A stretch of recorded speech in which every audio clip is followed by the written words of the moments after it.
संचालित करते हैं बहुत ही कुशलतापूर्वक। और आपके पास हमारे माननीय सुभाष चंद्र जी में बहुत अच्छी जानकारियां होती हैं।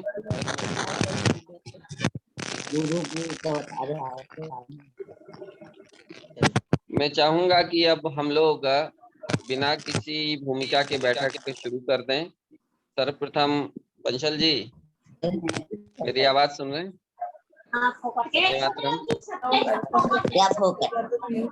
मैं चाहूंगा कि व्याख्यान प्रारंभ करने के पूर्व माननीय श्री संजय पटवा जी पिछली बैठक की तरह इस बैठक को भी भूमिका देते हुए और आज के मुख्य वक्ता श्री तेजस जी कुलकर्णी जो कि पूना से हमारे बीच में हैं, उन्हें आमंत्रित करें। आइए संजय पटवा जी, सभी लोग अपना माइक म्यूट कर लें। सारे लोग अपना माइक म्यूट कर लें प्लीज। जय जिनेंद्र। मैं डॉक्टर संजय पटवा, जैसा कि विनय भैया जी का आदेश हुआ है, सर्वप्रथम विनय भैया जी के प्रयासों की सराहना करता हुआ उन्हें वंदन करता हूं। आज की इन परिस्थितियों में जब संजय कुमार पटवा, अरे बालक जो है, होने लगा, रुकना एक मिनट, भैया से सही करवा क्या कृपया सबको अनम्यूट कर दीजिए, प्लीज म्यूट कर दीजिए। सभी म्यूट होंगे तो अपनी बात अच्छे से हम लोग सुन पाएंगे।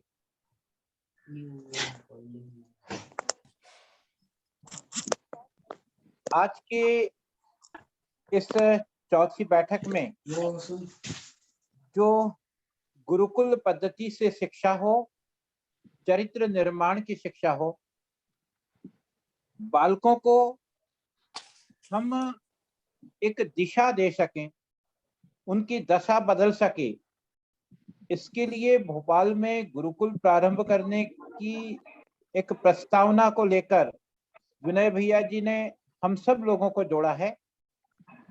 मैं उनका अभिनंदन करता हूं। जैसा कि हम सब लोग आज जानते हैं कि इस भारत देश में मूल्य प्रधान शिक्षा लगभग खत्म सी होती चली जा रही है।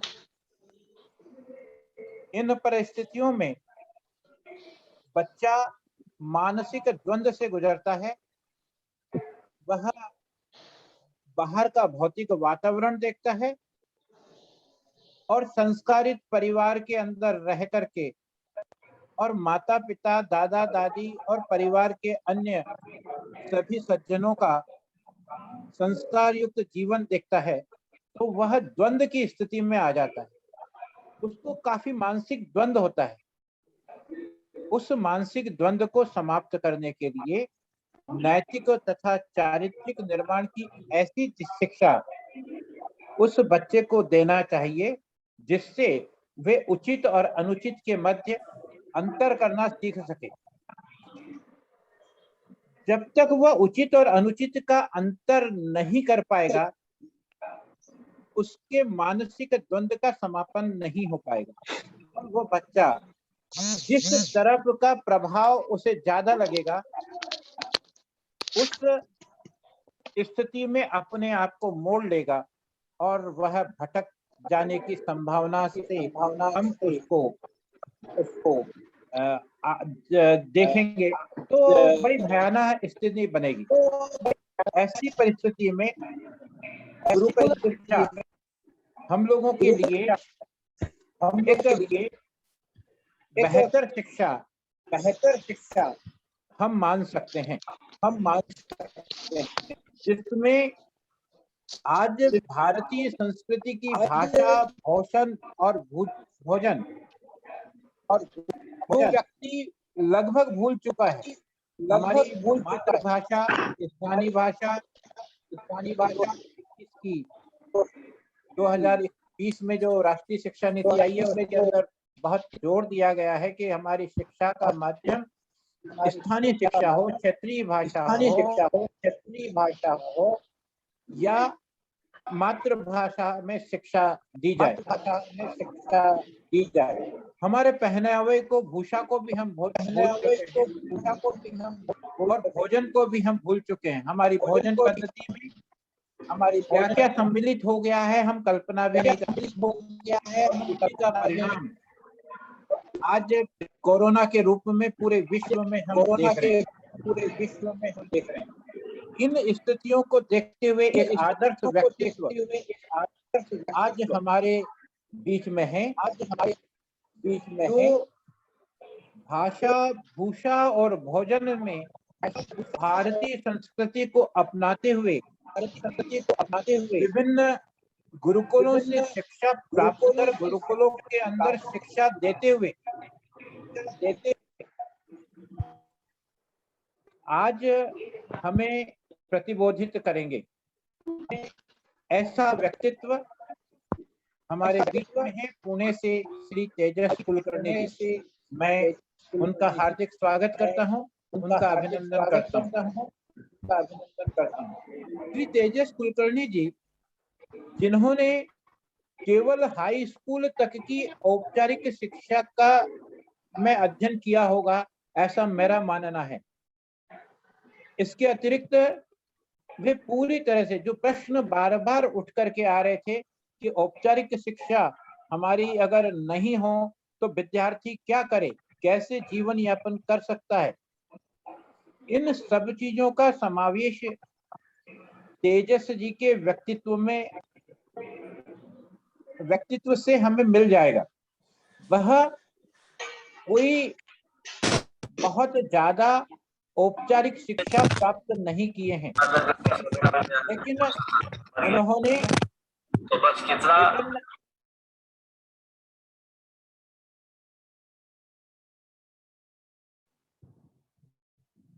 प्लीज होस्ट जो है वो सबको म्यूट कर दे तो वॉइस क्लियर आ पाएगी सर।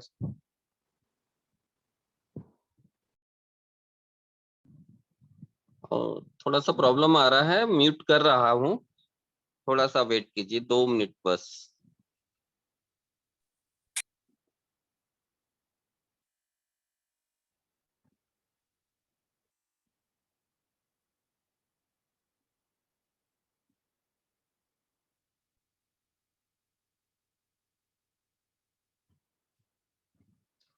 सभी पार्टिसिपेंट से निवेदन है, यहाँ से कुछ प्रॉब्लम आने के कारण म्यूट नहीं हो पा रहा है। आप अपने अपने माइक म्यूट कर लीजिए ताकि सभी को आवाज बहुत अच्छी आएगी।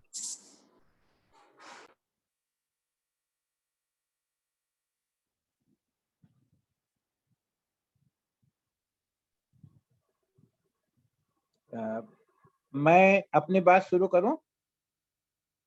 जी जी संजय जी, धन्यवाद। आप तेजस जी कुलकर्णी, इनका परिचय हम उस व्यक्ति का व्यक्तित्व स्वयं देगा, ऐसा मेरा मानना है। क्योंकि उन्होंने जीवन को जिया है, गुरुकुल पद्धति से जिया है और गुरुकुल पद्धति से शिक्षण का काम कर रहे हैं। लीलावती गणित हो या भास्कराचार्य बीज गणित, सरल त्रिकोणमिति हो या प्रतिबोधक, ये सारी चीजें आपने अपने पूर्वजों से, महर्षियों से, स्थानीय भाषा के ज्ञान के आधार पर जीवन जीने की शैली को जिया है। जिनकी धर्म पर अटूट आस्था है, ऐसे व्यक्तित्व इनने कई जगहों पर अपने सेमिनार दिए हैं। काशी इंटरनेशनल में भी आपका सेमिनार हुआ है, पेपर आपके द्वारा प्रस्तुत किया गया है। अहमदनगर के अंदर उज्जैन अखिल भारत, अखिल राष्ट्रीय, अखिल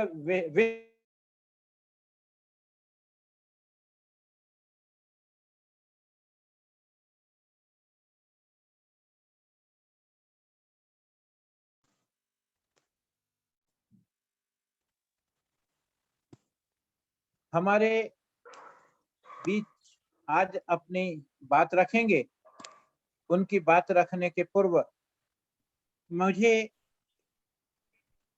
विवेकानंद जी का एक दृष्टांत याद आता है। मैं 1 मिनट में केवल कहूंगा कि जब वो बड़ी विकट परिस्थिति में थे, पिताजी का देहावसान हो गया था, घर में आर्थिक स्थितियां ठीक नहीं थी, तब वे अपने गुरु परमहंस के पास गए। परमहंस ने कहा कि जाओ और अपने आप से मांगो, जिसको आप आराध्य मानते हैं उनसे मांगो, वो आपकी परिस्थितियों को दूर करेंगे। वह जाते हैं, उनकी आराध्या माँ काली थी, गए, लेकिन जाकर के देखते हैं कि उनका भाव बिल्कुल बदल जाता है। दूसरी बार फिर गए, लेकिन फिर भी उनकी मांगने की हिम्मत नहीं होती, और उन्होंने मांगा, मुझे भक्ति दो, मुझे ज्ञान दो, मुझे वैराग्य दो। और मुझे भक्ति दो, ज्ञान दो, वैराग्य दो से वे नरेंद्र से विवेकानंद बन गए। तो हम यदि हमारे बच्चों को चाहते हैं कि भारतीय शिक्षा के अनुकूल गुरुकुल शिक्षा मिले, तो उसके लिए हमें भरपूर तन मन और धन से सहयोग करना पड़ेगा। गुरुकुल में बच्चों को देना सिखाते हैं, मांगना नहीं, और इसलिए वे कहीं नौकरी मांगने जाएंगे ऐसी आशा आप लोगों को नहीं करना चाहिए। वह तो लुटाने वाले बनेंगे, वो देने वाले बनेंगे, उनके ऊपर बस आपको विश्वास होना चाहिए। मैं ऐसे ही हमारे आज के वक्ता तेजस जी कुलकर्णी को आमंत्रित करता हूं, वे पधारे और अपनी बात रखें। श्री तेजस जी कुलकर्णी, धन्यवाद।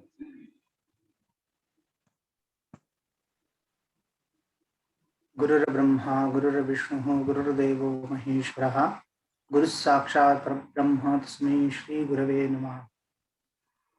आशा करता हूँ मेरी आवाज सब सुन पा रहे हैं। जी बिल्कुल, बहुत अच्छी तरह से आ रही है। हाँ जी। सबसे पहले तो निवेदन ये है कि मैं हिंदी भाषा में इतना कोई सहज नहीं हूँ, क्योंकि संस्कृत तथा मातृभाषा का ही जानकार हूँ।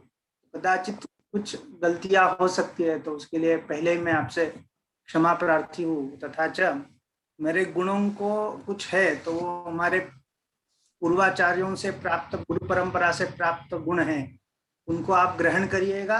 और कुछ दोष उसमें दिखते हैं तो वो कृपया मेरे है, ऐसा मैं कहकर मेरे विषय को प्रारंभ करता हूँ। अब गुरुकुल प्रणाली या गुरुकुल शिक्षा पद्धति तथा आधुनिक शिक्षा पद्धति, यह 2 प्रणालियां या 2 धाराएं में दिखती है। अब ये विरुद्धात्मक धाराएं हैं या समांतर चलने वाली 2 धाराएं हैं, ये मन में विचार आता है। तो सामान्यतः यह विरुद्ध धाराएं हैं, ऐसा सामान्यतः सभी लगने वाला एक विचार है। तो ये विरुद्ध धाराएं हैं, ऐसा कुछ लोग कहते हैं। कुछ लोग ऐसा भी कह सकते हैं कि ये समांतर चलने वाली 2 प्रक्रिया हैं, जिसमें एक दूसरे को कभी नहीं मिल सकती है, तो वो समांतर प्रक्रिया है। और इसलिए जिसको जिस धारा में बहना है वो उस धारा में जा सकता है। इसके लिए किसी के ऊपर ये आग्रह नहीं है कि वो इसी धारा का विचार करे। तो ये एक विचार हो सकता है।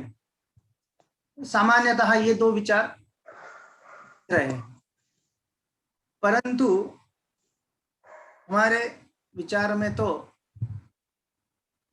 आता है कि अगर इन 2 धाराओं को अगर हम एकत्रित कर दें और जो धारा में अधिकतर दोष है उनको भी हम कम कर और न्यूनतम दोष रहने वाली धारा को अगर से जोड़ दे, तो जो विरोध लगता है वो वाला पक्ष भी समाप्त हो जाएगा, और जो समांतर धाराएं चलती है ये वाला पक्ष भी उससे निरस्त हो जाएगा।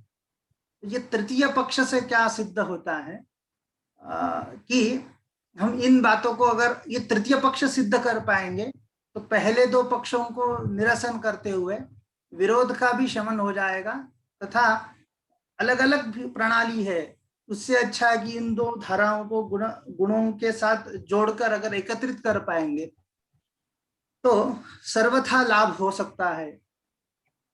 यह एक विचार हमारे मन में आता है। तो उस दृष्टि से अब कैसे विचार करें, व्याख्यान में चिंतन करने का। तो अब पहले इसमें विरोध कैसे होता है इसका चिंतन करेंगे। ये पूर्णतः भिन्न भिन्न है, इसका चिंतन थोड़ा सा करेंगे और तृतीय पक्ष को सिद्ध करने का प्रयास करेंगे।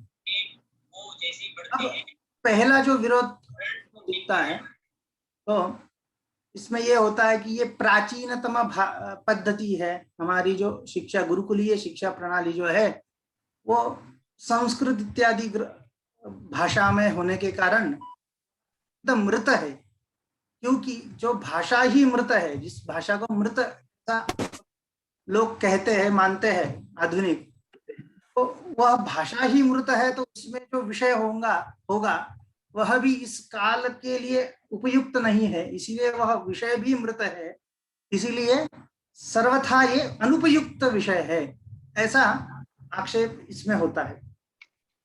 पता शंकराचार्य जी, श्रृंगेरी पीठ के आचार्य जी, नेटवर्क वहाँ अच्छा आ रहा है, भाषण हमने चिंतन किया था, उनका चिंतन सुना था, तब उन्होंने बहुत उत्तमता से इस आक्षेप का वहां पर उत्तर दिया था।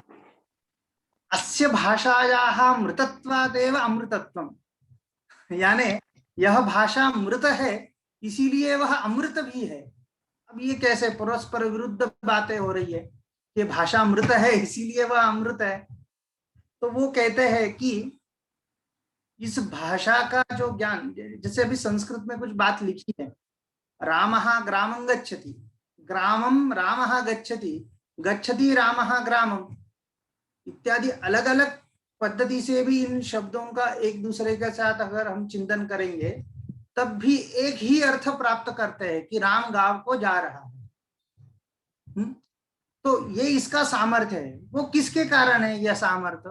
तो उस भाषा के व्याकरण के कारण, तो भले वो पाणिनीय व्याकरण हो या अन्य कोई भी व्याकरण हो, तो इस व्याकरण के कारण उस भाषा से जो अर्थ बताना है वही अर्थ निकलता है। अब अगर हम अन्य भाषा का विचार करेंगे, इवन हमारी भारतीय अन्य भाषाओं का भी अगर चिंतन करेंगे, जैसे कि तुलसी रामायण है, वही तुलसी रामायण जब तुलसीदास जी ने लिखा था वह अत्यंत उपयुक्त था। इसका तात्पर्य यह है कि कोई भी व्यक्ति उस समय का उसको पढ़कर अपने आप ही ग्रहण कर पाता था, परंतु अब कुछ सालों के बीच में गुजरने से वही तुलसी रामायण आज हम हिंदी जानते हुए भी उसको यथावत ग्रहण नहीं कर पाएंगे। उसके ग्रहण के लिए हमें कुछ व्याख्यान चाहिए, जो आज की हिंदी भाषा जो सर्वमान्य है उस भाषा में हो या अंग्रेजी में हो, उसका कुछ व्याख्यान चाहिए, उसका व्याख्या करता चाहिए, उसका निरूपण करता चाहिए, जो आज की भाषा में वो समझाए। जब आज की भाषा में वही हिंदी भाषा जब कुछ सालों पहले सर्वश्रुत थी, सर्वमान्य थी, सर्व व्यक्तियों को समझने वाली थी, उसी भाषा को आज जानने के लिए 100 साल बाद, 200 साल बाद इतना परिणाम हुआ है कि वह भाषा जानने के लिए जो हिंदी भाषा थी उसी को आज जानने के लिए हमें कोई व्याख्याकार या कोई उसको समझाने वाला चाहिए। ये विभिन्न भाषाओं में दिखता है। जो भी भारत की भाषाएं हैं अन्य, तथा भारतातिरिक्त भी कई भाषाएं हैं, जैसे आज शेक्सपियर को यथावत नहीं जान पाएंगे हम, उसके लिए भी आज की अंग्रेजी के अनुसार उसका कुछ व्याख्याकार या निरूपणकार चाहिए। परंतु इस संस्कृत भाषा का व्याकरण इतना स्पष्ट है, उन्हीं शब्दों का वही अर्थ आज भी निकलता है जो वेद काल में कहने का तात्पर्य आचार्यों को शुल्ब सूत्रादि ग्रंथों में जो लेखन किया था वो आज भी यथावत हम उस ग्रंथों का ग्रहण कर सकते हैं। यानी जो भी परंपरा में लिखे गए शास्त्र ग्रंथ थे, यद्यपि वो पारंपरिक भाषा में अपने अपने, केरला से कोई विद्वान है तो वो अपनी भाषा में लिख सकता था, उसने लिखा भी होगा, परंतु उसने संस्कृत को प्राधान्य दिया। तो ही संस्कृत में उसका लेखन करने से वह 10 साल बाद भी, 1000 साल बाद भी अगर वह ग्रंथ उपलब्ध है तो वही अर्थ बताएगा जो अर्थ उस व्याख्या जो लेखक था उसको जो अभिप्रेत है, उसको जो लगता था इस विषय का ये अर्थ होना चाहिए, वही आज हम जान पाएंगे। उसका कारण केवल इतना ही है, वह भाषा यथावत उसको ग्रहण कर पाएंगे, क्योंकि इसी आधार पर वो मृत भाषा उसको समझाते हैं, मृत भाषा कहते हैं। तो यह इसका जो दोष के रूप में आपादन किया जाता है, उसी को हम आज गुण के रूप में भी जान सकते हैं। तो हमारी दृष्टि केवल कैसी होनी चाहिए ये हमें जानना है। अगर हमको दोष के रूप में देखेंगे तो दोष युक्त लग सकती है, परंतु वह गुण भी बन सकती है। गुण जैसे बने उस तरह हमारे दृष्टि को हमने विचार करना है, दृष्टि हमारी उसी तरह होनी चाहिए। भाषा में ही विषयों का ग्रहण करने से हम विषयों को ढंग से विषय आरंभ में हम चिंतन कर सकते हैं। अब भाव है अत्यंत पुरातन विषयों को, या शैली ठीक नहीं है, बहुत उसमें शैली उसकी अच्छी नहीं है, इन हमारे प्राचीन ग्रंथों को, प्राचीन विषयों को बताने की।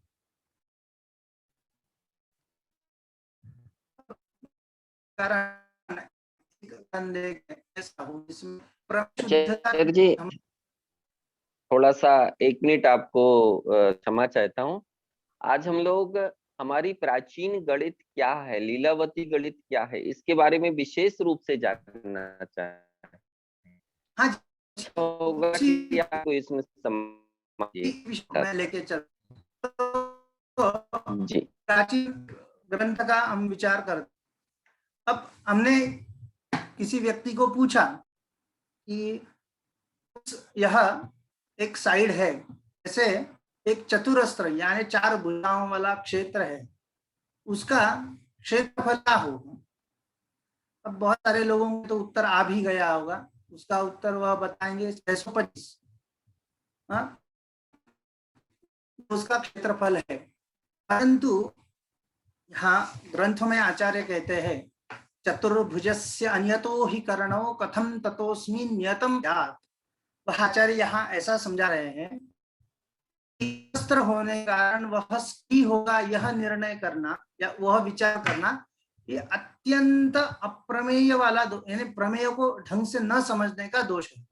वह रोम्बस भी हो सकता है, तो जब वो रोम्बस होगा तो उसका एरिया जो है वह उसके भुजाओं पर निर्धारित न होकर वह उसका एरिया, क्षेत्र का एरिया जो भी होता है, क्षेत्रफल जो होता है डायगोनल्स मतलब कर्णों पर या परपेंडिकुलर। तो चतुर्भुजस्य अन्यतो हि कर्णो, उसके कर्ण अनियत है, कथम ततः नाम तस्मिन् क्षेत्रे नियतम फलम स्यात्,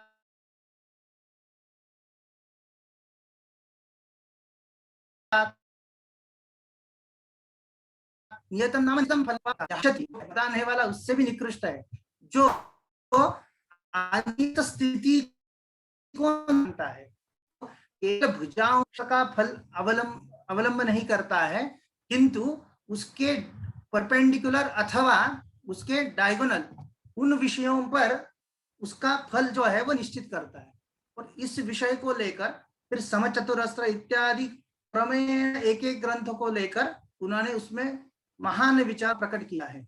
और इसी विषय को जब हम आधुनिक शिक्षा में पढ़ते हैं तब हमें क्या बताया जाता है, केवल स्क्वायर कैसे जाता है, रोम्बस का एरिया कैसे ढूंढा जाता है, आयत ये रेक्टेंगल ढूंढा जाता है, परंतु एरिया क्या है, क्षेत्र क्या है, क्षेत्रफल क्या है, यहाँ वो क्षेत्रफल क्या प्रमेय विचार है जो ग्रंथों का, वह आधुनिक शिक्षा में नहीं जान पा रहे, बच्चे नहीं जान पा रहे। अब और एक उदाहरण लेते हैं, जिसमें ये शुद्धता कैसे अलग रूप से हमारे ग्रंथों में दिखती है। जी मुकुल भाई, पूर्वं यदि परिचयः दीयते लीलावत्याः वापि इति मम भाति, मम जिज्ञासा अस्ति, अन्येपि सन्ति, तर्हि पूर्वं परिचयः प्रमेयरीत्या तैः तु दीयते एवम् उक्तं तत्र गुरुकुलीय पद्धत्याः एवञ्च मम एवं भाति, मम अस्ति बहु जिज्ञासवः सन्ति अत्र बहवः, ते लीलावती एवं तस्य उपयोगः, तस्याः उपयोगः कथम् अधुना भवति इति विषयः अत्र अवगन्तुं शक्यते सर्वैः इति मम भाति। इति मम वयं तु शृणुमः, एतत् सम्यक् भवतां ज्ञानं विशेषतः तत्र वर्तते इति मम दत्तः विषयः अन्यः एवं तर्हि इदानीं ग्रन्थविषयकमेव सर्वं कथनं क्रियते, नाम ग्रन्थे किम् अस्ति, तत्र विशेषता अस्ति ग्रन्थे, ग्रन्थस्थं तद् वदामि वा इदानीं? तर्हि आचार्यः। हाँ आचार्य जी ठीक है, संक्षिप्त भूमिका लेकर के फिर लीलावती गणित को आप बताएंगे तो हम लोगों को बहुत अच्छा लगेगा। जी जी, क्योंकि मुझे आरंभ में विषय कुछ अन्य दिया गया था, तो इसलिए उस विषय को लेके मैं चल रहा था। अच्छा हाँ जी, क्षमा चाहते हैं, हम बता नहीं पाए। यदि आपको अनुकूलता ना लगती हो ऐसी कोई बात नहीं है, परिवर्तनम् अवश्यं कर्तुं शक्यते। जी, तो आरंभिक विषय को भी साथ आते हुए हम विषय में कुछ विचार करते हैं। आरंभ में हमने 3 पक्षों को लिया था, उसको भी सिद्ध करेंगे बाद में धीरे धीरे इस विषय को चलाते हुए। तो लीलावती ये ग्रंथ जो है, यह हमारे प्राचीन परंपरा को केवल मैं आरंभ में कुछ बताना चाहता हूँ। हमारे यहाँ गणित ग्रंथों का लेखन हुआ है बहुत सारे, तो में लगता है कि संस्कृत भाषा केवल इसकी भाषा है जिसमें स्तोत्र इत्यादि लेखन किया गया है, तो ये वैज्ञानिकी भाषा होने के कारण गणित ग्रंथों का भी अध्ययन हमारे शास्त्रों में लिखा है। अब आर्यभट्ट आदि ग्रंथों से लेकर महावीराचार्यस्य महागणित सार संग्रह ये भी ग्रंथ है। इसके अलावा लीलावती, बीज गणित, ग्रह गणित इत्यादि बहुत सारे ग्रंथों का लेखन हमारे शास्त्रों में ढंग से किया गया है, और उसकी उपपत्ति भी गणित शास्त्र को अगर हम विभाग किया जाए तो 3 विषयों में इसको हमने ग्रहण किया है। एक है अंक गणित, दूसरा विषय है बीज गणित, और उसके अलावा है गणित। उस क्षेत्र कदाचित बीज का भी उपयोग होता है, बीज गणित जो अलजेब्रा आज की भाषा में हम जानते हैं, उस भाषा का भी उपयोग होता है, तथा लीलावती यानी कि आरंभिक ग्रंथ में जिसमें अंकों का गणित जो है, अंक गणित जो है, उसका भी विचार होता है। उन दोनों का संबंध जोड़ के क्षेत्र संबंधी, ग्रह संबंधी गणित का विचार अग्रिम ग्रंथों में किया गया है। तो ये 3 धाराएं मुख्य दिखती है। तो अब इसमें लीलावती इत्यादि पाटी गणित यानी अंक गणित के रूप में है, होता है प्रथम, फिर उसके बाद पश्चात बीज गणित और क्षेत्र इत्यादि भी साथ में हम अध्ययन करते हैं। अब लीलावती ये जो ग्रंथ है वो इतना क्यों विशेष है कि मानिए कि आजकल लोग ऐसा भी जानते हैं कि लीलावती गणित ये कोई गणित अलग से थोड़ी ना है, परंतु उस ग्रंथ का महात्म्य ही इतना है कि मान लीजिएगा कि वो नाम से भी ये ग्रंथ को हमने एक गणित के माध्यम से जान लिया कि ये लीलावती गणित, इतना उसका महात्म्य हो गया। उसका महात्म्य इतना है तो उस ग्रंथ में भी तो उतना विषय होगा। यस्मात इस ग्रंथ के नाम से ही एक गणित अलग कोई गणित है, ऐसा लोग जानने लग गए हैं आजकल पूर्ण जगह भारत में, तो अवश्य ही इस विषय की कुछ महानता होगी, इनकी शैली होगी कुछ। तो इस ग्रंथ की शैली ही वैसी है जिसमें बहुत सारे विषयों को उन्होंने प्रमेय दृष्टि से सिद्ध किया। जैसे अभी एक विषय मैंने उसी ग्रंथ के संबंध में बताया था कि क्षेत्र संबंधी जो भी विचार उन्होंने किया है वह विचार वहां पर उन्होंने प्रकट किया है।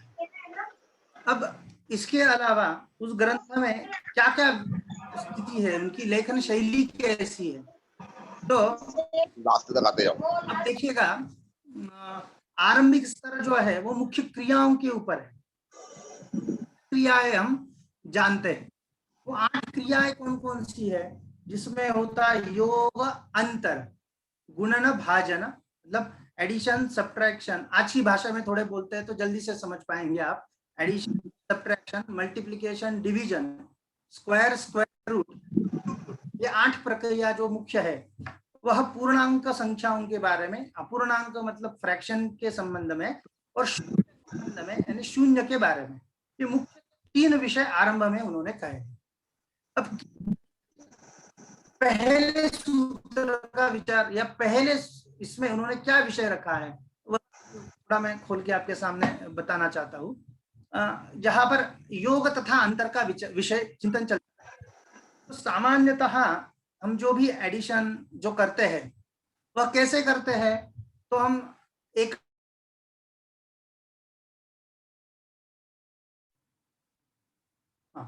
एकक स्थान से लेकर दशक स्थान, फिर दशक स्थान से लेकर शत स्थान इत्यादि क्रम से हम संख्याओं को जोड़ते हैं। परंतु आचार्य जी क्या कहते हैं यहाँ, कार्य क्रमादुत्क्रमतो छवांक योगो यथा स्थानकम अंतरम वा। वह कहते हैं संख्याओं का योग तथा अंतर उनके स्थानानुसार, उनके स्थानों के अनुसार क्रम से यानी एकक स्थान, दशक स्थान, शत स्थान, ये जो हम रेगुलरली स्कूल में करते आ रहे हैं उनके द्वारा भी कर सकते हैं, तथा उत्क्रमात् भी कर्तुं शक्यते, यानी उत्क्रम से भी कर सकते हैं। अब उत्क्रम से कर सकते हैं यानी कहाँ से, अगर शत स्थान से संख्या समाप्त हो जाती है तो शत स्थान से लेके एकक स्थान, शत, दश, एकक स्थान, तो इन स्थानों के अनुसार अभी योग तथा अंतर हम कर सकते हैं। अब ये विचार तो सुनने में कुछ विचित्र लगता है, अरे ऐसा कैसे, हमने तो आजीवन तो ऐसा ही पढ़ा है कि एकक स्थान से लेकर ही संख्याओं का योग या वियोग हो सकता है। परंतु वहां आचार्य, मैं जो बार बार कह रहा हूं कि प्रमेय शुद्धि करवा रहे हैं, तो वहां यथास्थानकम ये शब्द डाला है, तो स्थानानुसार योग करना है। अब वो स्थानानुसार योग जो होगा, क्रम से करे, एकक स्थान से लेके करे या दशक स्थान से लेके करे, और मैं तो ऊपर जाके और कहता हूं कि बीच में से भी कभी हम जोड़ घटाव कर सकते हैं। कोई आवश्यकता नहीं कि हम क्रम से ही करें, उत्क्रम से ही करें। जब हम यथास्थानकम ये प्रमेय शुद्ध कर लेंगे, प्रमेय दिमाग में ठीक से बैठा लेंगे, तो हम बीच में भी, यहाँ भी कुछ नंबर है, यहाँ पर भी कुछ नंबर है, और बीच में ही हमने जोड़ना या घटाना चालू कर दिया तो कोई समस्या नहीं है, उससे भी हम इसको कर सकते हैं। तो यह इसकी विशेषता है। इस ग्रंथ की विशेषता क्या है, इन प्रमेयों को वो शुद्ध करते हैं आचार्य, वो इतना ढंग से करते हैं कि हम समझ भी नहीं पाएंगे कि इतने शुद्धता इसमें आ रही है। तब बच्चों को वो कैरी हो या कुछ भी आज की भाषा में जो बोलते हैं उसका बिल्कुल भी क्लेश नहीं होता है। जब इसमें अच्छे से ढंग से अभ्यास करते हैं बच्चे, तो इतना वेग से वो गणित भी कर लेते हैं, उसके साथ साथ प्रमेय शुद्धि भी हो जाती है उनकी, और वो अपने खुद के मेथड्स निर्माण कर लेते हैं। जब हम बच्चों को पढ़ाते हैं तो ऐसा अनुभव आता है कि इस ग्रंथ के अध्ययन से अपनी मेथड वो खुद बना रहे हैं, कुछ बना रहे हैं। तो एक अनुभव और बताते हैं, जैसे कि क्यूब रूट इत्यादि विषय जो आजकल बहुत कठिन लगते हैं। इवन सीबीएसई स्कूल में क्यूब रूट पढ़ाने की एक पद्धति ऐसी होती है कि जो भी नंबर दिया जाएगा बड़ा से बड़ा, वो क्यूब होना चाहिए, ऐसा नंबर, और उस क्यूब रूट को यहाँ पर वो फैक्टर में डिस्ट्रीब्यूट करते हैं। फैक्टर में बना के उस फैक्टर्स को फिर 3 फैक्टर आ जाए, एक संख्या 3 बार आ जाए, उसको एक बार लेकर उन सबको मल्टीप्लाई करके जो नंबर मिलता है उसको वो क्यूब रूट रूप से आज पढ़ाने की पद्धति स्कूलों में दिखती है। परंतु आचार्य जी यहाँ पर क्यूब यानी उसी नंबर को 3 बार मल्टीप्लीकेशन, जैसे 2 गुणित 2 गुणित 2, 8 ये संख्या हो गई, वो 2 का क्यूब हो जाता है। तो क्यूब की पद्धति को ही कुछ विचार करके उन्होंने ऐसा निर्माण किया है कि क्यूब रूट में उस पद्धति का उपयोग कर रहे हैं और उससे क्यूब रूट की पद्धति का उन्होंने निर्माण किया है। और वहां इस पद्धति को बच्चों ने क्यूब को इतने अच्छे से जाना कि क्यूब रूट की पद्धति खुद ही ढूंढ लिए बच्चे। जो पढ़ने वाले बच्चे हैं उनको ग्रंथ से बताने की आवश्यकता नहीं पड़ी। और इतना ही नहीं, जो नंबर वो जितने वेग से कर रहे हैं, जो समझ रहे हैं, स्कूल की किताब में वह पद्धतियां नहीं दिख रही है जो बच्चे अपने आप ही ग्रहण कर ले। इसका मतलब क्या हो रहा है, इस विषयों का ढंग से प्रमेयों से अध्ययन करने से बच्चों में अपने आप ही वो क्षमता निर्माण हो रही है कि वो अपने मेथड बनाए, अपने विषयों को लेकर अपना ही विचार कर गणित में वृद्धि करें। और उससे क्या हो जाता है, अब इस प्रकार के ग्रंथ के अध्ययन क्या हो रहा है, तो उसमें जो बाधाएं बना दी गई है ना आधुनिक शिक्षा ने, कि प्रथमा कक्षा में इतना पढ़ना चाहिए, द्वितीय कक्षा में इतना पढ़ना चाहिए, तृतीय कक्षा में इतना पढ़ना चाहिए, तो वो बाधाएं अभी नष्ट हो रही है क्योंकि बच्चे अपने अपने स्तर के अनुसार विचार करने लग गए। तो उनके लिए ये कोई मायने नहीं होता है कि ये 5वीं कक्षा में पढ़ना चाहिए या 6ठी कक्षा में पढ़ना चाहिए। जब ग्रहण कर पाएंगे तो तीसरी कक्षा में भी हम 10वीं कक्षा का अध्ययन करवा सकते हैं। तो वो एक बाधाएं भी इस साथ नष्ट हो जाती है इस ग्रंथ का अध्ययन करने से। ठीक है, अब ये तो हो गया, इस ग्रंथ में इस तरह की बातें हैं। और क्या बातें हैं इस ग्रंथ में, इसकी शैली कैसी है ग्रंथ की, तो वहां पर एक श्लोक आता है, ये बाले लीलावती मति मति ब्रूहि सहितान विपंचद्वा त्रिंशत्त्रिनवति शताष्टादश दश शतोपेतान एतान अयुत वियुतांश्चापि वद मे यदि व्यक्ते युक्ति व्यवकलन मार्गे सि कुशला। इस तरह से एक प्रश्न किया है लीलावती नामक बच्ची को अपने आचार्य जी ने।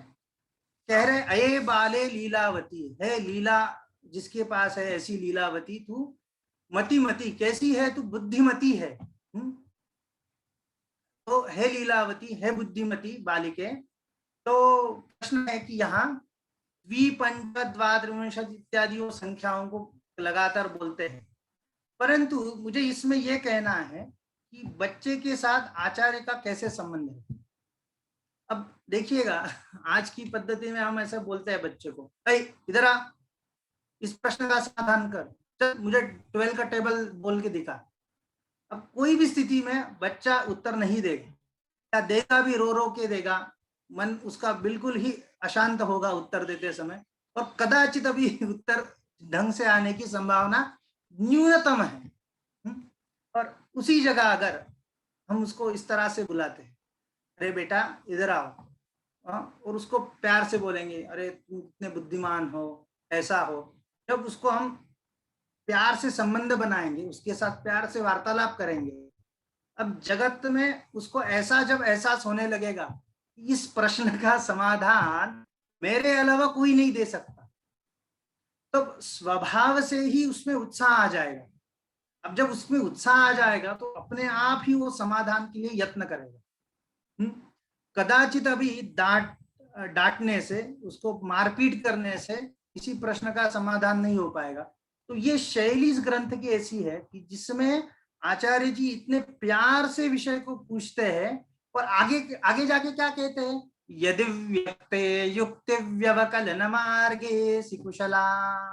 अगर इस व्यक्त गणित में, इस अंक गणित में अगर तुम कुशला हो गई हो, उसमें निपुणा हो गई हो, तो मेरे इस प्रश्न का समाधान करो। मैंने ये बताया हुआ आपको समझ में आया है तो इस प्रश्न का समाधान करो।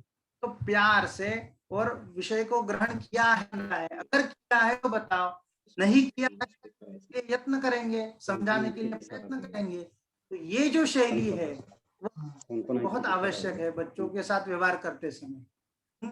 तो इसके साथ उनकी एक शैली भी हमें पता चली। अब उनका बताने का, उनके काव्य का पाठ सिखाने का जो तरीका है अब देखिएगा, स्कूल में जब हम इस तरह से पढ़ेंगे कि एक बच्चे का जन्मदिन है, उस दिन उसने केक लाया, अब केक ला के उसको काटा, उसके दोस्तों को दिया, इतना फ्रैक्शन उसको दिया, उसका इतना दिया, ये जब हम पढ़ेंगे तो उससे बच्चा क्या सीखता है, पता नहीं फ्रैक्शन सीखता है या नहीं सीखता है। उससे वो यह जरूर सीखता है कि जिस दिन बर्थडे होता है या जन्मदिन होता है, जन्म दिवस, वहां मंदिर में जाए न जाए, परंतु केक तो लाना चाहिए, उस केक को काटना चाहिए और अपने मित्रों में उसको बांटना चाहिए। ये संस्कार तो बिल्कुल हो जाता है। हाँ, फ्रैक्शन पढ़े ना पढ़े, परंतु यहाँ आचार्य जी कैसे समझा रहे देखिएगा। अमल कमल राशे स्त्रिंश पंचांश षष्ठैः त्रिनयन हरि सूर्या पद्मैः सकल कमल संख्याम क्षिप्रमाख्याहितस्य। क्या कह रहे आचार्य जी, एक व्यक्ति है और वह कुछ कमलों को लेके निकला है। अमल कमल राशे है, अमल ऐसे कमल की राशियां, यानी शुद्ध ऐसे स्वच्छ रूप में कमलों को स्वीकार किया है, और उस कमल राशि का त्रिंश पंचांश षष्ठैः 1/3 जो है उसका, वह उन्होंने 1/3, त्रिंश पंचांश यानी 1/5, षष्ठ यानी 1/6, उससे क्या किया रिस्पेक्टिवली, त्रिनयन हरि सूर्या, त्रिनयन यानी शंकर जी महादेव, उनकी पूजा की। किससे की? 1/3 से। 1/3 ऑफ कमल जो भी थे, 1/3 कमल, उस भाग से उन्होंने शिव जी की पूजा की। अब 1/5 से हरि यानी विष्णु की पूजा की है, और 1/6 से उन्होंने सूर्य की पूजा की है, और ये न तुर्य न चार्या, और 1/4 से उन्होंने अम्बा आर्या देवी की पूजा की है, और बचे हुए 6 कमल थे, उनके द्वारा उन्होंने अपने गुरुपदमथ षड्भिः पूजितम शेष पद्मैः, और बचे हुए 6 कमलों से उन्होंने अपने गुरुजी की पूजा की है। तो सकल कमल संख्याम क्षिप्रमाख्याहितस्य, तो सभी कमलों की संख्या कितनी है, यह यहाँ पर प्रश्न है। अब यहाँ से तो वो फ्रैक्शन सीख ही रहा है, साथ साथ में क्या सीख रहा है, क्या संस्कार मिल रहा है उसको, कि हमें भगवान के मंदिर में जाना चाहिए, अपने गुरुवर या अपने गुरुजी जो है, अपने जो आचार्य जी है, उनके प्रति प्रेम भाव, श्रद्धा भाव, उनके प्रति भी पूजा भाव हमारा होना चाहिए, उनके लिए सम्मान आदर की भावना उसमें प्रकट हो रही है। तो देखिएगा विषय किस तरह से पढ़ाते हैं, उससे भी विषय का महात्म्य आता है। कि वही फ्रैक्शन को पढ़ाते समय अगर हम इस तरह पढ़ाएंगे कि केक लाओ, उसको काटो बर्थडे के दिन, ये इस तरह से उस फ्रैक्शन को पढ़ाए, या फिर भगवत पूजन करना चाहिए, अपने बड़ों को आदर करना चाहिए, इस ढंग से उस विषय को पढ़ाए। फ्रैक्शन ही विषय है, परंतु पढ़ाने की रीति में अगर भेद हो जाता है तो उससे बच्चों में संस्कार का भी भेद दिखता है।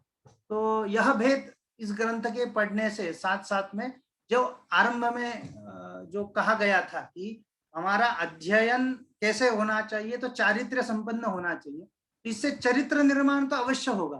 कि छोटे छोटे विषयों से उन्होंने यहाँ पर ऐसे उदाहरणों से संस्कार भी दिए हैं, साथ साथ में गणित के साथ साथ में संस्कार भी दिए हैं।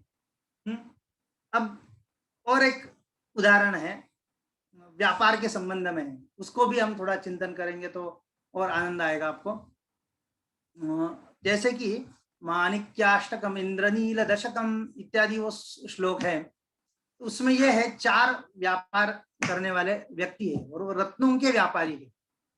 अब रत्नों के व्यापारी होने के कारण पहले व्यक्ति के पास 8 माणिक्य है, 8 माणिक्य नाम के रत्न है। दूसरा व्यक्ति है उसके पास 10 नीलमणि है। तीसरे व्यक्ति के पास 100 मुक्ताफल यानी मोती है, और चौथे के पास 5 वज्र यानी डायमंड है। परंतु संग स्नेह वशात निज धनात्, संग स्नेह होने के कारण, एक दूसरों में मित्रता होने के कारण उन्होंने क्या कर दिया है, इसमें हर व्यक्ति ने अपने पास जो रत्न है उसमें से अन्य व्यक्ति को एक एक रत्न दे दिए। जैसे कि 8 माणिक्य जिसके पास है उसने बाकी 3 लोगों को एक एक माणिक्य दे दिया, जिसके पास 10 नीलमणि है उसने अन्य 3 लोगों को एक नीलमणि दे दिया, और तीसरे व्यक्ति के पास मुक्ता फल थे उसने भी ऐसा किया, और वज्र वाला जो था व्यक्ति जिसके पास डायमंड है उसने भी नहीं सोचा कि अरे डायमंड है मैं कैसे दूं, तो उसने भी वो उदारता दिखाते हुए 3 लोगों को भी वो डायमंड एक एक करके दे दिया। ऐसा करने के पश्चात वह चारों भी जो व्यापारी 2 मित्र थे वे समधन हो गए। सबके पास अगर रत्नों का मूल्य निकाला जाए तो समधन है, सब इक्वल हो गए, उनकी जो स्थिति है वो इक्वेलिटी हो गई थी चारों में। तो उन रत्नों का मूल्य क्या है? तो इसमें क्या है, ये नॉर्मल जीसीडी इत्यादि विषयों से निकलने वाला इसका समाधान है जो आचार्य जी वहां कहते हैं। परंतु इसके साथ साथ हमें देने का जो व्यवहार है, किसी को कुछ दिया जाए, अपने दोस्तों में परिवार में बांटने का जो संस्कार है, वह इस काव्य से समझ में आता है, इनके लेखन से समझ में आता है। तो प्रमेय शुद्धि भी करा रहे हैं, चारित्र निर्माण भी करा रहे हैं, और उसके साथ साथ विषय में पकड़ भी करवा रहे हैं। तो यह विषय आरंभिक स्तर पर दिखा जाता है, जैसे कि इक्वेशन को लिखना अंकगणित के माध्यम से, और अंकगणित के माध्यम से ही उनका समाधान करना इत्यादि आरंभिक स्तर के विषय उसमें है। अब आपको लगेगा कि अरे इस ग्रंथ में तो केवल आरंभिक स्तर का ही चिंतन है क्या? तो ऐसा भी नहीं है। इसमें एक इक्वेशन आता है कुट्टक नाम का, उसका मैं अत्यंत विवेचन बिल्कुल नहीं करूंगा, वो क्लिष्ट विषय होने के कारण समझने में बहुत समस्या है, परंतु उसमें हम ये कितना बताऊंगा अवश्य, वो हम नंबर थ्योरी नाम के एमएससी या बीएससी लेवल के ग्रंथ में डायफेंटाइन इक्वेशन या कॉन्करेंस इत्यादि नाम से हम एमएससी या बीएससी लेवल में पढ़ते हैं। जो बच्चा हमारा आरंभिक स्तर में ही पहले वर्ष में पहले ग्रंथ में ही अंतिम विषय के रूप में उसको जान लेता है, उसको कुट्टक व्यवहार कहते हैं। ऐसा इक्वेशन जिसमें 2 अननोन है, यानी 2 अव्यक्त संख्या है, 2 संख्याएं जिनका ज्ञान नहीं है, परंतु उस तरह का लाइन का इक्वेशन जो होता है, उस लाइन की इक्वेशन कैसे जो इंटीजर सॉल्यूशन दे, इंटीजर सॉल्यूशन सैटिस्फाई करे लाइन को, इस प्रकार गणित में महान उपयोग कर आचार्य जी पहले ही ग्रंथ में लिखते हैं। और उसी जानने के लिए हमें बीएससी नंबर थे ग्रंथ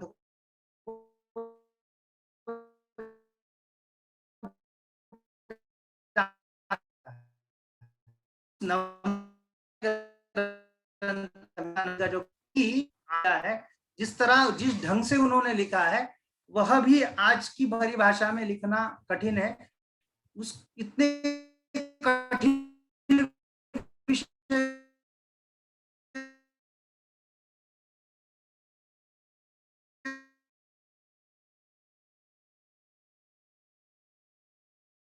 तो ये तो रही हमारे ग्रंथ के। अब विशेष मुझे बताया गया था कि एक ग्रंथ को लेकर आप कुछ निरूपण करें जिसमें आपकी विशेषता है, तो इसको लेकर मैं थोड़ा थोड़ा बता रहा था। अब स्थिति क्या है, अब ग्रंथ का तो महात्म्य आपको धीरे धीरे थोड़ा जितना भी मुझे पर्याप्त समय है उसके अनुसार मैंने बता पाया, परंतु अब विषय यह है कि आज की स्थिति में इस ग्रंथों की क्या व्यवस्था है, क्या है। तो 3 प्रकार के लोग हैं जगत में, अब वो कैसे है, क्या है, वो देखते हैं।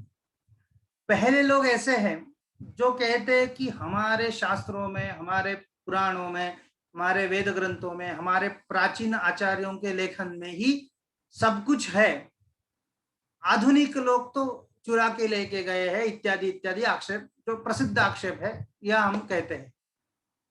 ठीक है, वो आक्षेपों को भी हम स्वीकार कर सकते हैं, परंतु वो लोग इतना ही कहते कहते जीवन बिता देते हैं पूरा। यानी क्या, हमारे पास सब कुछ है परंतु हम अध्ययन नहीं करेंगे, हम केवल अभिमान रखेंगे कि हमारे पास सब कुछ है। ठीक है, तो ये एक पक्ष हो गया जिसमें बहुत सारे लोग हैं। अब दूसरा पक्ष है कि जिसमें उनका यह कहना है हमारे पास कुछ भी नहीं है, ये मृत है, ये सब खराब है, ये सब अंधश्रद्धा का विषय है इत्यादि है। इसीलिए हम जो नए विषय है, आधुनिक ग्रंथ है, आधुनिक लोग जो विदेश से आए हुए लोग हैं, तो उनकी शास्त्रीय पद्धति है, जो भी लेखन है उनका स्वीकार करेंगे, क्योंकि हमारे यहाँ सब कुछ खराब है। तो 2 पक्ष मुख्य हो गए, बराबर है। एक पक्ष ऐसा हुआ कि जो हमारे पास सब कुछ है परंतु पढ़ते नहीं है। तात्पर्य अर्थ क्या हो रहा है, हमारे ग्रंथों को पढ़ने वाला वो पक्ष नहीं है जिसमें केवल कहा जा रहा है कि हमारे पास सब कुछ है। दूसरा पक्ष ऐसा है पूरे विश्व में या ऐसे कि जिसमें यह बार बार कहा जा रहा है कि यहाँ कुछ भी नहीं है, इसलिए ये नहीं पढ़ना चाहिए और हमें आधुनिक ही शिक्षा को पढ़ना चाहिए। तो ये द्वितीय पक्ष हो गया। और तृतीय पक्ष इसमें ऐसा है, वह ऐसा है कि वो आधुनिक शिक्षा को पढ़ लेंगे, आधुनिक शिक्षा को पढ़ने के पश्चात उनको ऐसा एहसास होता है कि इसमें बहुत सारे दोष हैं, तो इसीलिए हमें प्राचीन शिक्षा को पढ़ना चाहिए। प्राचीन शिक्षा को पढ़ते समय फिर वो कैसे करते हैं वो आपको समझाते हैं। वो इस तरह से करते हैं कि अब पहले न्यूटन का लॉ पढ़ लेंगे, अब न्यूटन का लॉ पढ़ के आएंगे और फिर उसके पश्चात हमारे शास्त्र को निकालेंगे, वैशेषिक शास्त्र को, और न्यूटन का लॉ पढ़ के बोलेंगे कि अरे हाँ, यहाँ कणाद ऋषि जो कह रहे हैं ना वही न्यूटन कह रहा है। अब हुआ ऐसे, कदाचित अगर हम साक्षात कणाद ऋषि जो कह रहे हैं उसको अगर हम जानेंगे तो न्यूटन ने जितना समझा होगा कणाद ऋषि को, कणाद ऋषि जो है उनको जो कहना था वो न्यूटन ने जितना समझा है उतना ही हम समझते हैं और उसको प्रूव करते कि हमारे ग्रंथों में वो है।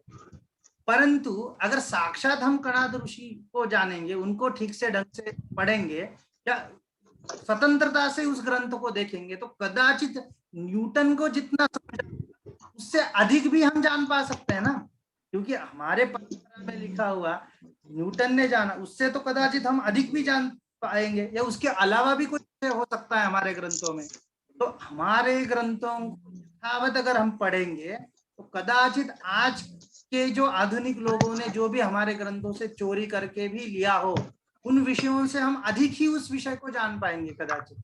तो इसीलिए अब ये गुरुकुलीय शिक्षा प्रणाली की जो भी यहाँ बात हो रही है, चर्चा हो रही है, तो उसमें मेरा मत इतना ही है कि हमारे ग्रंथों को यथावत हमें पढ़ना चाहिए, इससे हम उन ग्रंथों को तत्वतः जान पाएंगे। हमारे आचार्य, हमारे ऋषि जो कहना चाहते थे, जो बताना चाहते थे, उन विषयों को हम ठीक से ढंग से जान पाएंगे।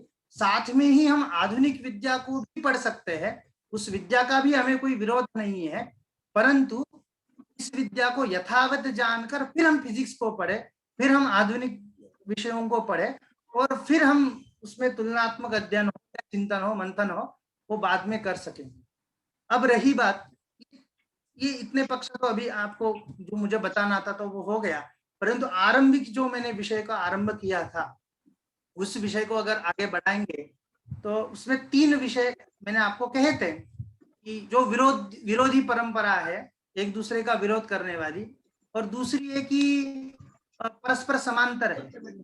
अगर हम ऐसा पक्ष लेंगे कि भले की इंजीनियरिंग पढ़ना है परंतु हमारी पद्धति कैसी हो, उसको पढ़ते समय वो भारतीय हो, भले कि गुरुकुल में इंजीनियरिंग पढ़ाया जाए परंतु वो भारतीयता से हो।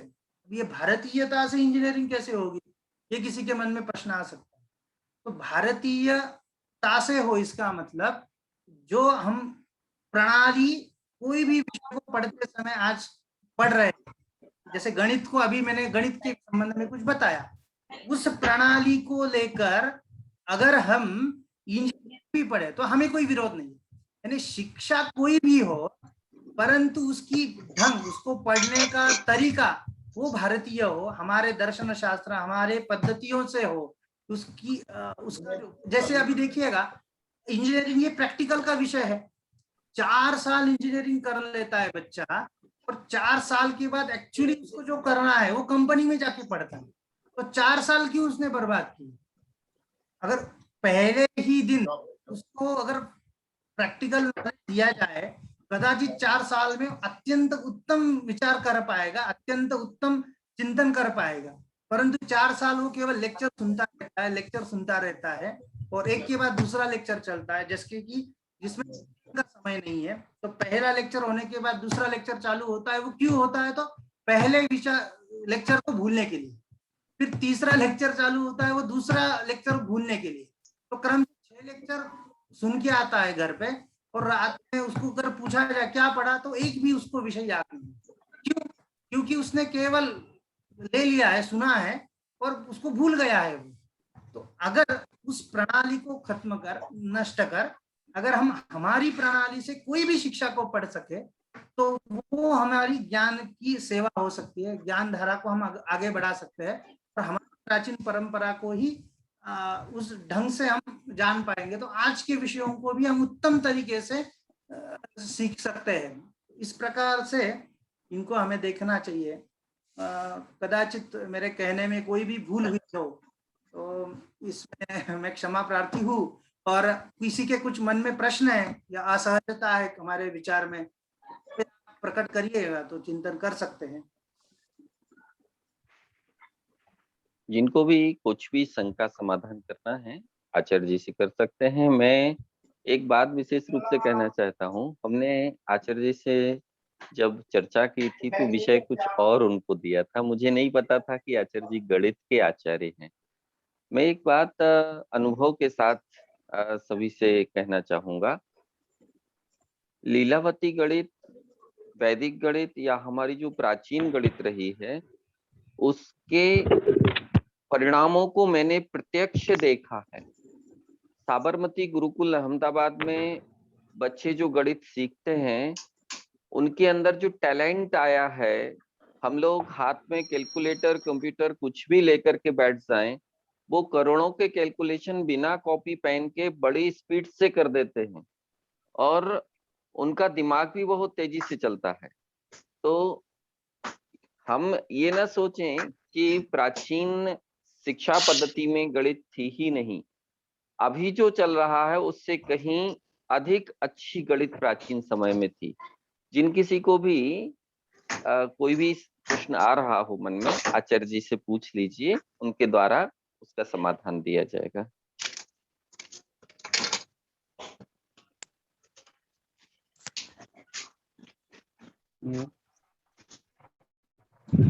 हेलो। हाँ जी बोलिए। जी जी गुरुजी, जैसे ये सब शिक्षा और ये बहुत अच्छी चीज है, अच्छी लगी मुझे। पर जैसे वर्तमान शिक्षा के साथ इसको किस तरीके से एक छोटे स्तर पर जोड़ा जा सकता है? मैं भी एक सीबीएसई स्कूल में टीचर हूँ।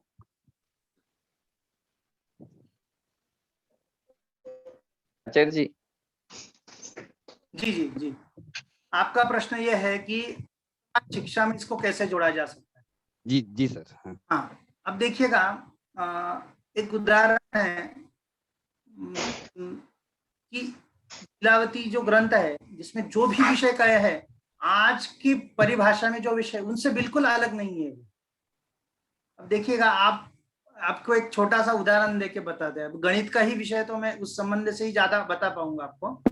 अब देखिएगा, हम a plus b bracket square करते हैं, उसको कहते हैं कि a square plus 2ab plus b square, ऐसा हम रटते हैं, बच्चों को पढ़ाते हैं। जी बिल्कुल सही है बात। अब यहाँ पर सूत्र आता है खंडद्वयस्याभिहतिर्द्विघ्नी तत्खंडवर्गैक्ययुताकृतिर्वा।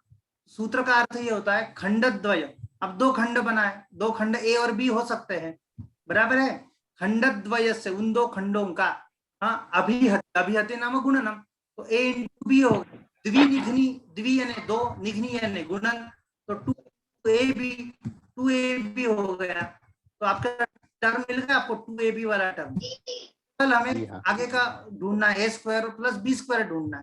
तत्वर्गैक्य, तत्खंड वर्गैक्य, उन दो खंडों के वर्गों का ऐक्य युत करना है। किसमें युत करना है? वो जो खंडद्वय से अभिहति जो मिली है उसमें युत करना है। वो युत करने के पश्चात हम उसको स्क्वायर रूप में जान पाएंगे। परंतु अब आपके मन में ये प्रश्न आ सकता है, आधुनिक में भी पढ़ रहे हैं, यहाँ पर भी पढ़ रहे हैं, उसमें क्या विशेषता है? फिर उसमें बदलाव क्या है उसमें? क्योंकि वो उत्कृष्ट हो तब उसको पढ़े। A plus b up to n bracket square तक सारे अनुगम करके उनको लेखन की पद्धति से उन्होंने सिद्ध किया है। तो वो जब प्रक्रिया है, अगर हम उसी प्रक्रिया को बच्चों को, दोनों बच्चों को लगाएंगे कि भैया आप यथावत स्कूल में पढ़े हैं उस प्रक्रिया से इसका स्क्वायर बनाइए, और लीलावती गणित पढ़ के किसी छात्र को बताएंगे कि भैया इसका स्क्वायर बनाइए, तो यहाँ बच्चा कुछ सेकंड्स में उसका समाधान कर लेगा और सूत्र भी वही है, विचार भी वही है, परंतु वो शैली जो है उनकी कथन की शैली, लेखन की शैली वो इतनी भिन्न है कि उसी विषय को वो इतना वेग से कर लेता है, इतना प्रमेय से दृढ़ता से जान लेता है, उसी विषय को आज का बच्चा नहीं जानता। तो इस तरह से इसको जोड़ा जा सकता है हर विषयों में, भले कि वो क्वाड्रेटिक इक्वेशन हो आपका या कोई भी विषय हो, संबंध में बहुत सारे सूत्र हमें मिल रहे हैं, तो इससे हम सीधा सीधा आज के परिभाषा में उसको बता सकते। मुझे लगता है एक अंतर ये भी है कि जैसे हम लोग जब प्रारंभ में बच्चों को पढ़ाते हैं तो गा गधे का भी पढ़ा सकते हैं और गा गणेश का भी पढ़ा सकते हैं। गा गधे का पढ़ाएंगे तो बच्चे के दिमाग में गधा बैठेगा, क्योंकि जैसा चित्र वैसा चित्र, और यदि गा गणेश का पढ़ाएंगे तो बच्चे के दिमाग में गणेश जी बैठेंगे। तो ये शैली का बहुत बड़ा अंतर है निश्चित रूप से। आगे किसी और का प्रश्न हो तो पूछिए। जी, मैं पूछ सकता हूँ प्रश्न, अगर कोई और ना पूछ रहे हो तो? हाँ जी, जी, मैं अभय वानखड़े बोल रहा हूँ। इंदौर के पास मानव चेतना विकास केंद्र है। यहाँ पर हम लोग अपने 20 परिवारों के साथ अपने बच्चों के लिए मानवीय शिक्षा पे काम कर रहे हैं। ठीक है, तो इसमें विभिन्न विषयों को भी पढ़ा रहे हैं, परिवार के साथ बच्चा कैसे जिए इस पे भी हम बात कर रहे हैं, और गणित को एक भाषा के रूप में कैसे विश्लेषण करें, कैसे गणना करें, इस रूप में भी पढ़ा रहे हैं। तो जो प्रक्रिया या जो शैली आपने कही वो निश्चित रूप से व्यवहारिक और काफी बच्चों को स्वीकार करती हुई लगती ही है। तो इसका कोई कंटेंट या ऐसा कोई बुक के रूप में भी अगर कोई ऐसी वस्तु उपलब्ध है जिसको हम उम्र के अनुसार बच्चों को प्रस्तुत करें, बच्चों को दें, ताकि उनके दैनिक जीवन में जो भी हम गणना को लेके, विज्ञान को लेके, तकनीकी को लेके जो इस तरह की सवाल उठते हैं वो उनसे आसानी से हम पूरा कर पाए। तो ऐसा कोई लेख या दस्तावेज या कोई सिलेबस अगर हो तो उसके बारे में मैं जानना चाह रहा हूँ। जी जी जी, आपका प्रश्न अच्छा है, और इसके लिए आप ये भास्करीय लीलावती ये जो ग्रंथ है उसको यथार्थ अगर बच्चों को बता पाते हैं तो अत्यंत अनुकूल है, वो बहुत उत्तम है वो ग्रंथ। और क्रम एक एक प्रकरण दिए गए हैं, तो उन प्रकरणों को बच्चों के अनुसार उस पर लगाएंगे, और उसके साथ में वो सूत्रबद्ध है, श्लोकबद्ध है, तो कंठस्थता भी करवा सकते हैं। संस्कृत का ज्ञान भी अच्छा रहेगा और बारीकी से ग्रहण कर पाएंगे। जी, धन्यवाद सर। मेरा प्रश्न है, क्या मैं प्रश्न पूछ सकता हूँ सर? हाँ जी, हाँ जी। हेलो आचार्य जी, नमस्कार। मेरा प्रश्न आचार्य जी थोड़ा सा आउट ऑफ द ट्रैक है, मतलब सब्जेक्ट से संबंधित तो नहीं कहूंगा, लेकिन ये जरूर है कि जो हमारा पुराना इतिहास रहा है विज्ञान और गणित का, उसको हम पॉपुलराइज करने के लिए कोई सरकारी एंड पर कोई ऐसा प्रोसेस नहीं निकाल सकते जिससे छोटे जो नौनिहाल हैं हमारे बच्चे, उनके दिल में आत्मसम्मान उत्पन्न हो कि भाई हमारा भारतवर्ष जो है वहीं से सारे विज्ञानों की उत्पत्ति है। और जो मतलब मैं किसी वेस्टर्न वर्ल्ड को क्रिटिसाइज करने की बात नहीं कर रहा हूँ, लेकिन उत्पत्ति तो यहीं से है। तो सर उत्पत्ति अगर हमारे देश से है तो वो जो आत्मसम्मान हमारे बच्चों के दिलों में आएगा वो बहुत दूरगामी होगा और उसके परिणाम बहुत दूरगामी होंगे सर। तो उसकी कुछ विधि ऐसी आचार्य जी हो सकती है, या हम लोग अपने ओर से ऐसा कुछ कर सकते हैं? क्योंकि सर छोटा बच्चा जो सुनता देखता है, श्रवण और जो इन चीजों से जो प्रभाव आता है वो बहुत छोटे बच्चे पर, क्योंकि मिट्टी का छोटा बच्चा गीली मिट्टी है सर, जैसा हम मोल्ड करेंगे वैसा हो जाएगा। तो मैं निवेदन था आपसे कुछ इस विषय में कुछ। सरकारी व्यवस्था में को करना थोड़ा ठीक नहीं है। उसका कारण बताते हैं। जब सरकारी व्यवस्था में इसको लेके जाते हैं तब क्या होता है ना कि सरकार का इन्वॉल्वमेंट रहता है। जैसे कि हमारा स्वातंत्र्य उसमें कम हो जाता है। हम स्वतंत्रता से उस विषय को रख पाएंगे, जिस स्वतंत्रता से उसको पढ़ पाएंगे, तो उसमें सरकार नियमन करेगा, इसको इस तरह बिठाया जाए, उसकी का समय होना चाहिए, इतने साल का सिलेबस बनना चाहिए, फिर वो यूजीसी के नियम हो या न जाने क्या क्या नियम। वो क्या हो जाएगा, जिस विषय को हम नियमों से परे करके नियमों से बाहर लेके आना चाहते हैं, जी जी जी उस विषय को फिर नियमबद्धता हो जाएगी। जैसे कि उदाहरण के रूप में मैं बताता हूँ, जी नियमबद्धता जब हो जाती है ना, तो एक प्रॉब्लम है, मैंने ऐसे देखा, तो 10वीं के अनुसार सीबीएसई के नियम के अनुसार उसकी अलग मेथड है सॉल्व करने की, तो और एक प्रमेय आता है, तो उसके आधार पर वो सॉल्व करता है। तो एक बार क्या हुआ, 10वीं के बच्चे ने प्रॉब्लम को सॉल्व किया 11वीं के प्रमेय से। अब सीबीएसई के नियम के अनुसार तो वो गलत है, क्योंकि सीबीएसई के पुस्तक में जो नियम है उसके अनुसार उसने नहीं किया। उत्तर तो सही है, प्रमेय सही है, गणितीय तकनीक सही है, फिर भी बिल्कुल हो गया। तो इसके कारण क्या हो गया कि उस बच्चे ने जो अधिक विचार किया था, अधिक चिंतन किया था, वो गलत साबित हुआ, बल्कि उसको 2 अंक ज्यादा देना चाहिए। अधिकतर चिंतन कर कुछ विषय रखा है, उसको सराहना देने की जगह उन्होंने वहां 0 अंक दे दिए। तो इसके लिए सरकारी माध्यम से जब इस विषय को लेके बढ़ेंगे तो ये समस्या हम झेलनी पड़ेंगी हमें। तो पड़ेगी सर। एक विषय हो गया सरकारी। दूसरा विषय था कि इसको कैसे किया जाए, तो इसको इसी तरह से किया जाए जैसे अभी गुरुकुलादि विषयों को भी बहुत प्रसिद्धि प्राप्त हो रही है अपने आप।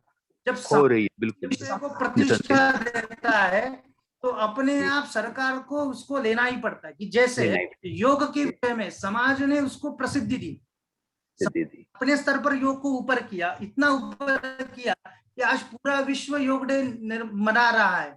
वो बना रहा है, सरकार ने तो आयुर्वेद योग के लिए तो कुछ किया नहीं है। जैसे देखा जाए, समाज ने जब एक बार ठान ली कि एक विषय को हमें उठाना है, हमारे गुरुकुल पद्धति को उठाना है, जब समाज निर्णय ले लेता है तो अपने आप उनको देना पड़ता है। उसका एक छोटा और एक उदाहरण बताता हूँ। जैसे अभी महात्मा गांधी है, किसी सरकार ने उनको महात्मा नहीं कहा, स्वातंत्र वीर सावरकर है, किसी सरकार ने उनको स्वातंत्र वीर नहीं बनाया है। पदवियां हैं वे कहाँ से प्राप्त की?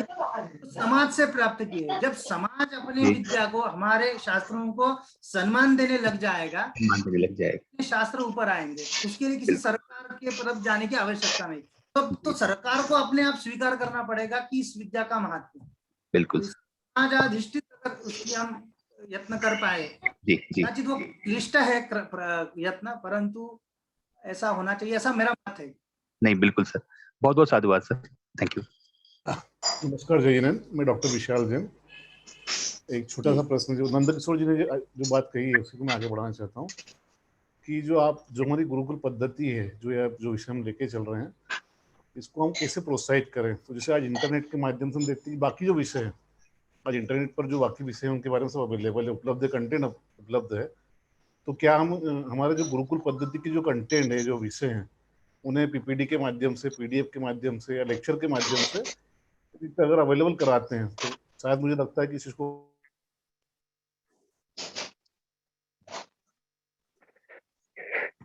इससे नहीं, आधा ही समझा, आधा ही आवाज आई कि पीपीटी के माध्यम, उसके बाद में नहीं सुना मैंने। कृपया आप दोहराएंगे आपका प्रश्न?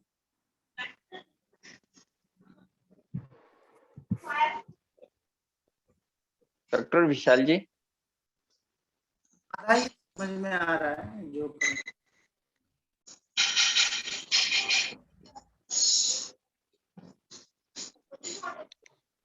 नेटवर्क प्रॉब्लम हो रहा है।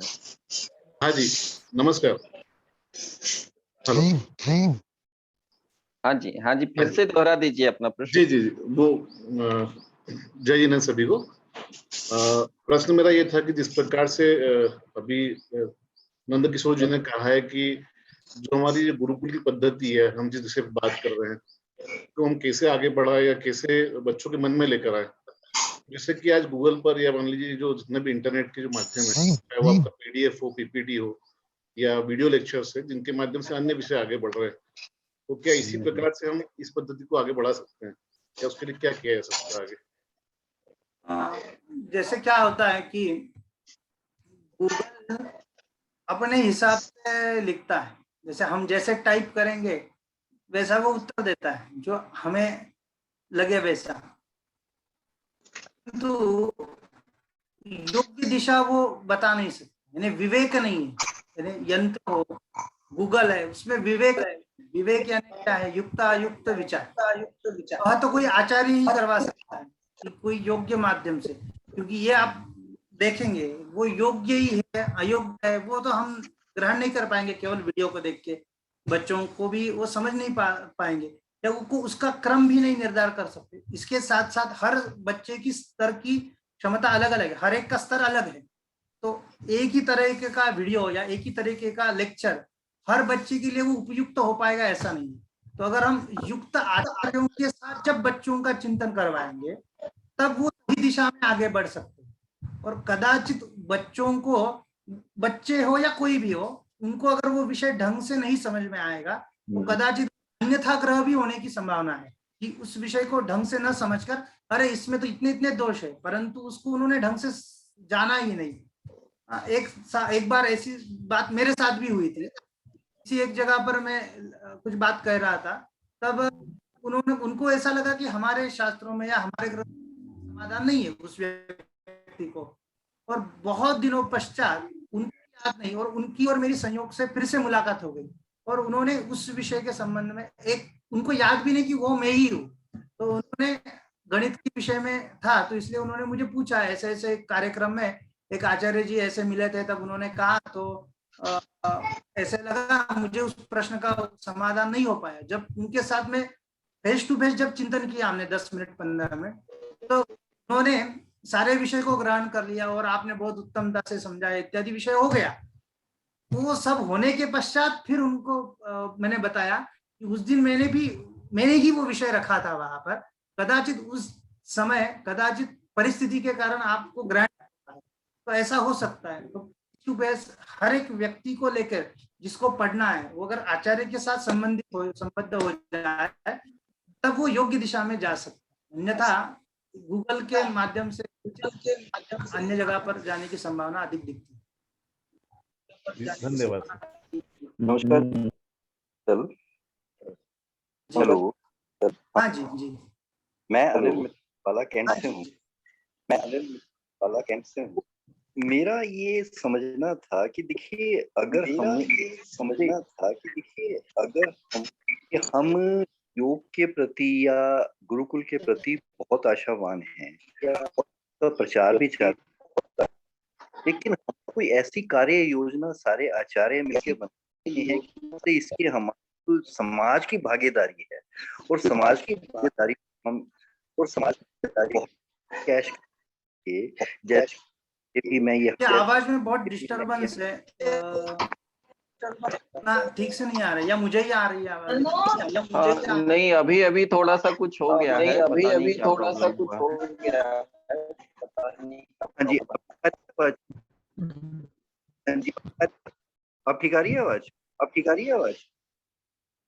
जी बोलिए। हाँ जी, हाँ मेरा ये मानना था जी कि जैसे हमारे जितने गांव हैं 6,82,000 समथिंग जितने भी गांव हैं, उसके अंदर कोई हम एक ऐसी कार्य योजना बनाएं कि भी किसी हम मतलब कि उद्योगपति की और एक आचार्य की भागीदारी से मिलके एक वहां पे बना लें, ताकि हमारे पास थोड़ी सी अर्थ की समस्या खत्म हो जाए। और जो दूसरी आज क्या है, जो प्रेजेंट सिनेरियो है, उसके अंदर क्या है कि जो हमारी एक जनमानस की मानसिकता बन गई है कि जो महंगा स्कूल है वही अच्छा होता है। तो अगर हम गांवों के अंदर ये प्रयास करते हैं और एक एक उद्योगपति हमें एक एक आचार्य को सहयोग देता है और वो वहां पे गांव में ये खुल जाता है गुरुकुल, तो उसके अंदर अगर थोड़ा बहुत अर्थ मतलब कि हम फालतू लेकर भी अगर इस पद्धति को चलाएं तो मैं समझता हूं कि भी इससे हमें काफी फायदा मिल सकता है। और दूसरी बात क्या है कि जितने आज हमारे संस्कृत के विद्वान जो हैं उनको थोड़ा सा समस्या हो रही है कि भी वो कहीं सबकी रोजगार पाने की, क्या मैं भी यहाँ पे कभी एसपी कॉलेज के सेमिनार में जाता हूँ तो वो बच्चे संस्कृत इसलिए नहीं लेते, कहते जी आगे कोई इसका फ्यूचर तो है ही नहीं।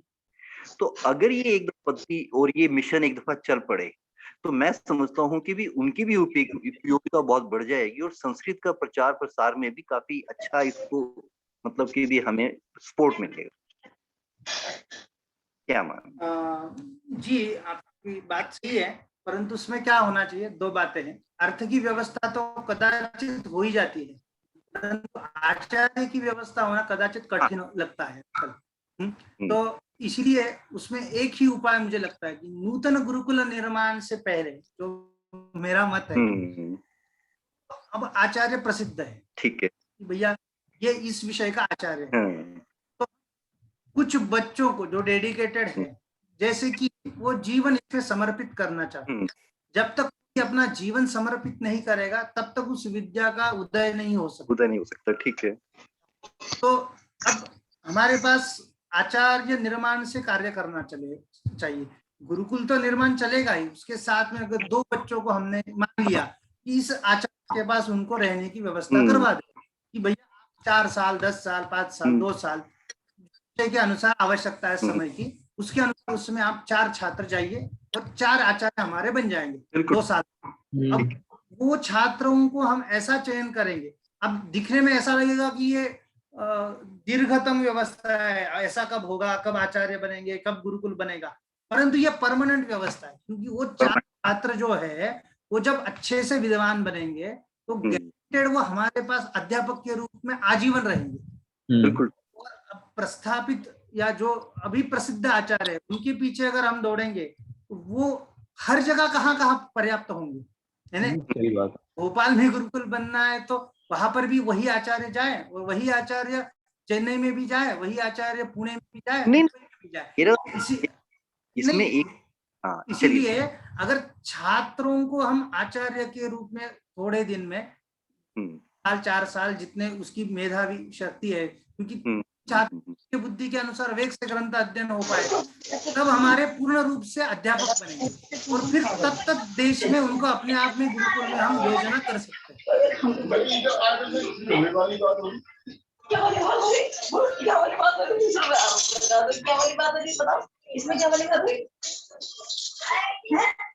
ठीक है, आपके प्रश्न का लगभग उत्तर हो गया ऐसा लगता है। थोड़ी सी बात, एक दफा ये मोटिवेट करे ना तो छात्र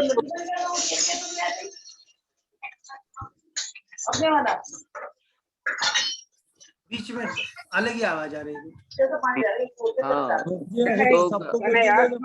थोड़ा सा म्यूट में रखने के लिए बोल दीजिए। आचार्य जी मैं क्या म्यूट में रखने के लिए बोल दीजिए, आवाज क्लियर नहीं आ रहा। सभी लोग जो बोल रहे हैं उनको छोड़ करके बाकी लोग अपने आप को म्यूट रखें तो बहुत अच्छा होगा। आपके घर के भेद खुल रहे हैं सबके सामने। हाँ जी, चलिए अगला प्रश्न। मैं हेमंत गर्ग बोल रहा हूँ नागपुर से,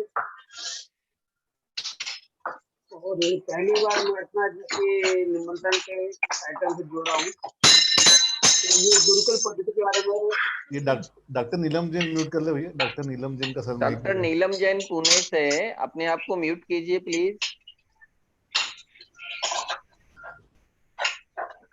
चाहे तो हम वहां से म्यूट कर सकते हैं, रिमूव कर सकते हैं गूगल पे। अपने यहाँ से म्यूट करो उनको, डॉक्टर पूनम जैन को, नीलम जैन, सॉरी। जी अभी आ रही है जी, प्रश्न रखिए। आचार्य जी मैं बोल रहा हूँ हेमंत गर्ग, मैं यहाँ नागपुर से बोल रहा हूँ। क्या है कि मैं जहाँ पर हूँ वहाँ से काफी नागपुर से मैं 1 घंटे दूर में हूँ, तो यहाँ से ऐसी व्यवस्था नहीं है कि मतलब बच्चे को भेज के मतलब पढ़ाया जा सके। वैसे कोरोना चल रहा है, तो ऐसा कोई ऑनलाइन।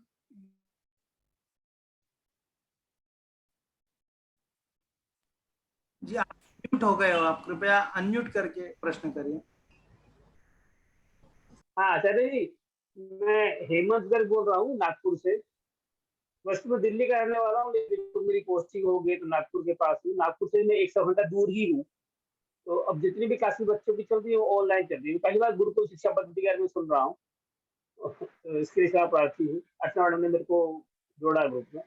तो ऐसी कोई ऑनलाइन कक्षा चलती हो जिस मतलब कि हम कुछ फीस दे, जो भी फीस होगी तो दी जाएगी, जिससे बच्चा क्लास ले सके, सीख सके। जी आजकल तो ये ऑनलाइन चल रहा है, परंतु उसमें क्या है ना कि वो छात्र पूर्णतः इसी विषय को लेकर पढ़ेगा तो उसकी व्यवस्था कुछ बन सकती है। जैसे कि उसको अब क्लास की तरह, अगर किसी का इस तरह का विचार है कि भैया जैसे आप चला रहे हैं ऑनलाइन बाकी कक्षा है, वैसे एक क्लास की तरह आप वैदिक गणित भी कक्षा चलाए, शास्त्र की कक्षा चलाए, कोई व्याकरण की कक्षा चलाए, तो उसमें क्या होगा कि वो फिर आधुनिक पद्धति की जैसे ही हो जाएगी। और एक कक्षा, मेरा कहने का तात्पर्य क्या हो रहा है कि 4 कक्षाएं स्कूल वाली चलती, उसमें और एक कक्षा गुरुकुल वाले आचार्य की चालू हो गई, तो जो परिश्रम और जो परिणाम दिखने चाहिए वो फिर से समस्या देंगे। हाँ, अगर वो एक ही कक्षा हो, दिन भर वो छात्र उस विषय पर अध्ययन करे, चिंतन करे, मंथन करे, तो उस स्थिति में उस कक्षा का कुछ लाभ हो सकता है, कर तो सकते हैं ऑनलाइन तो वैसी कोई कक्षा है जिसमें सिर्फ मतलब गुरुकुल पद्धति से बच्चा पूरा दिन पढ़े, ऐसी कोई कक्षा है क्या ऑनलाइन? मतलब आम स्कूल से हटा करके अगर गुरुकुल में डालें तो ऑनलाइन गुरुकुल दे पाएगा, क्योंकि ऐसी व्यवस्था है?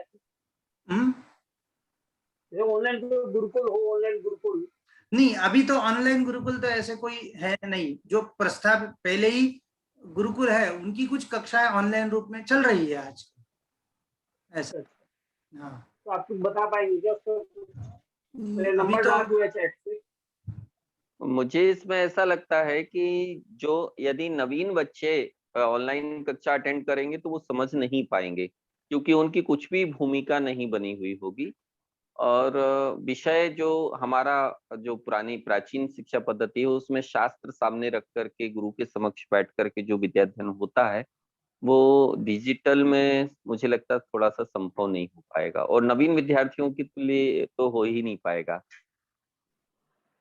फिर भी इतना तो हो सकता है कि जो आचार्य जी लोगों से मेरा भी नया नया परिचय होता जा रहा है, तो इसके प्रति बच्चों का आकर्षण कैसे बने, माता पिता का भी और बच्चों का भी हमारी प्राचीन शिक्षा के प्रति, प्राचीन गणित के प्रति, प्राचीन भाषा के प्रति आकर्षण कैसे बने, ताकि उनको रोचकता आए, और जितनी रोचकता आएगी तो वो शायद फिर उस विषय के को समझने और जानने के लिए अपने आप को समर्पित करेंगे।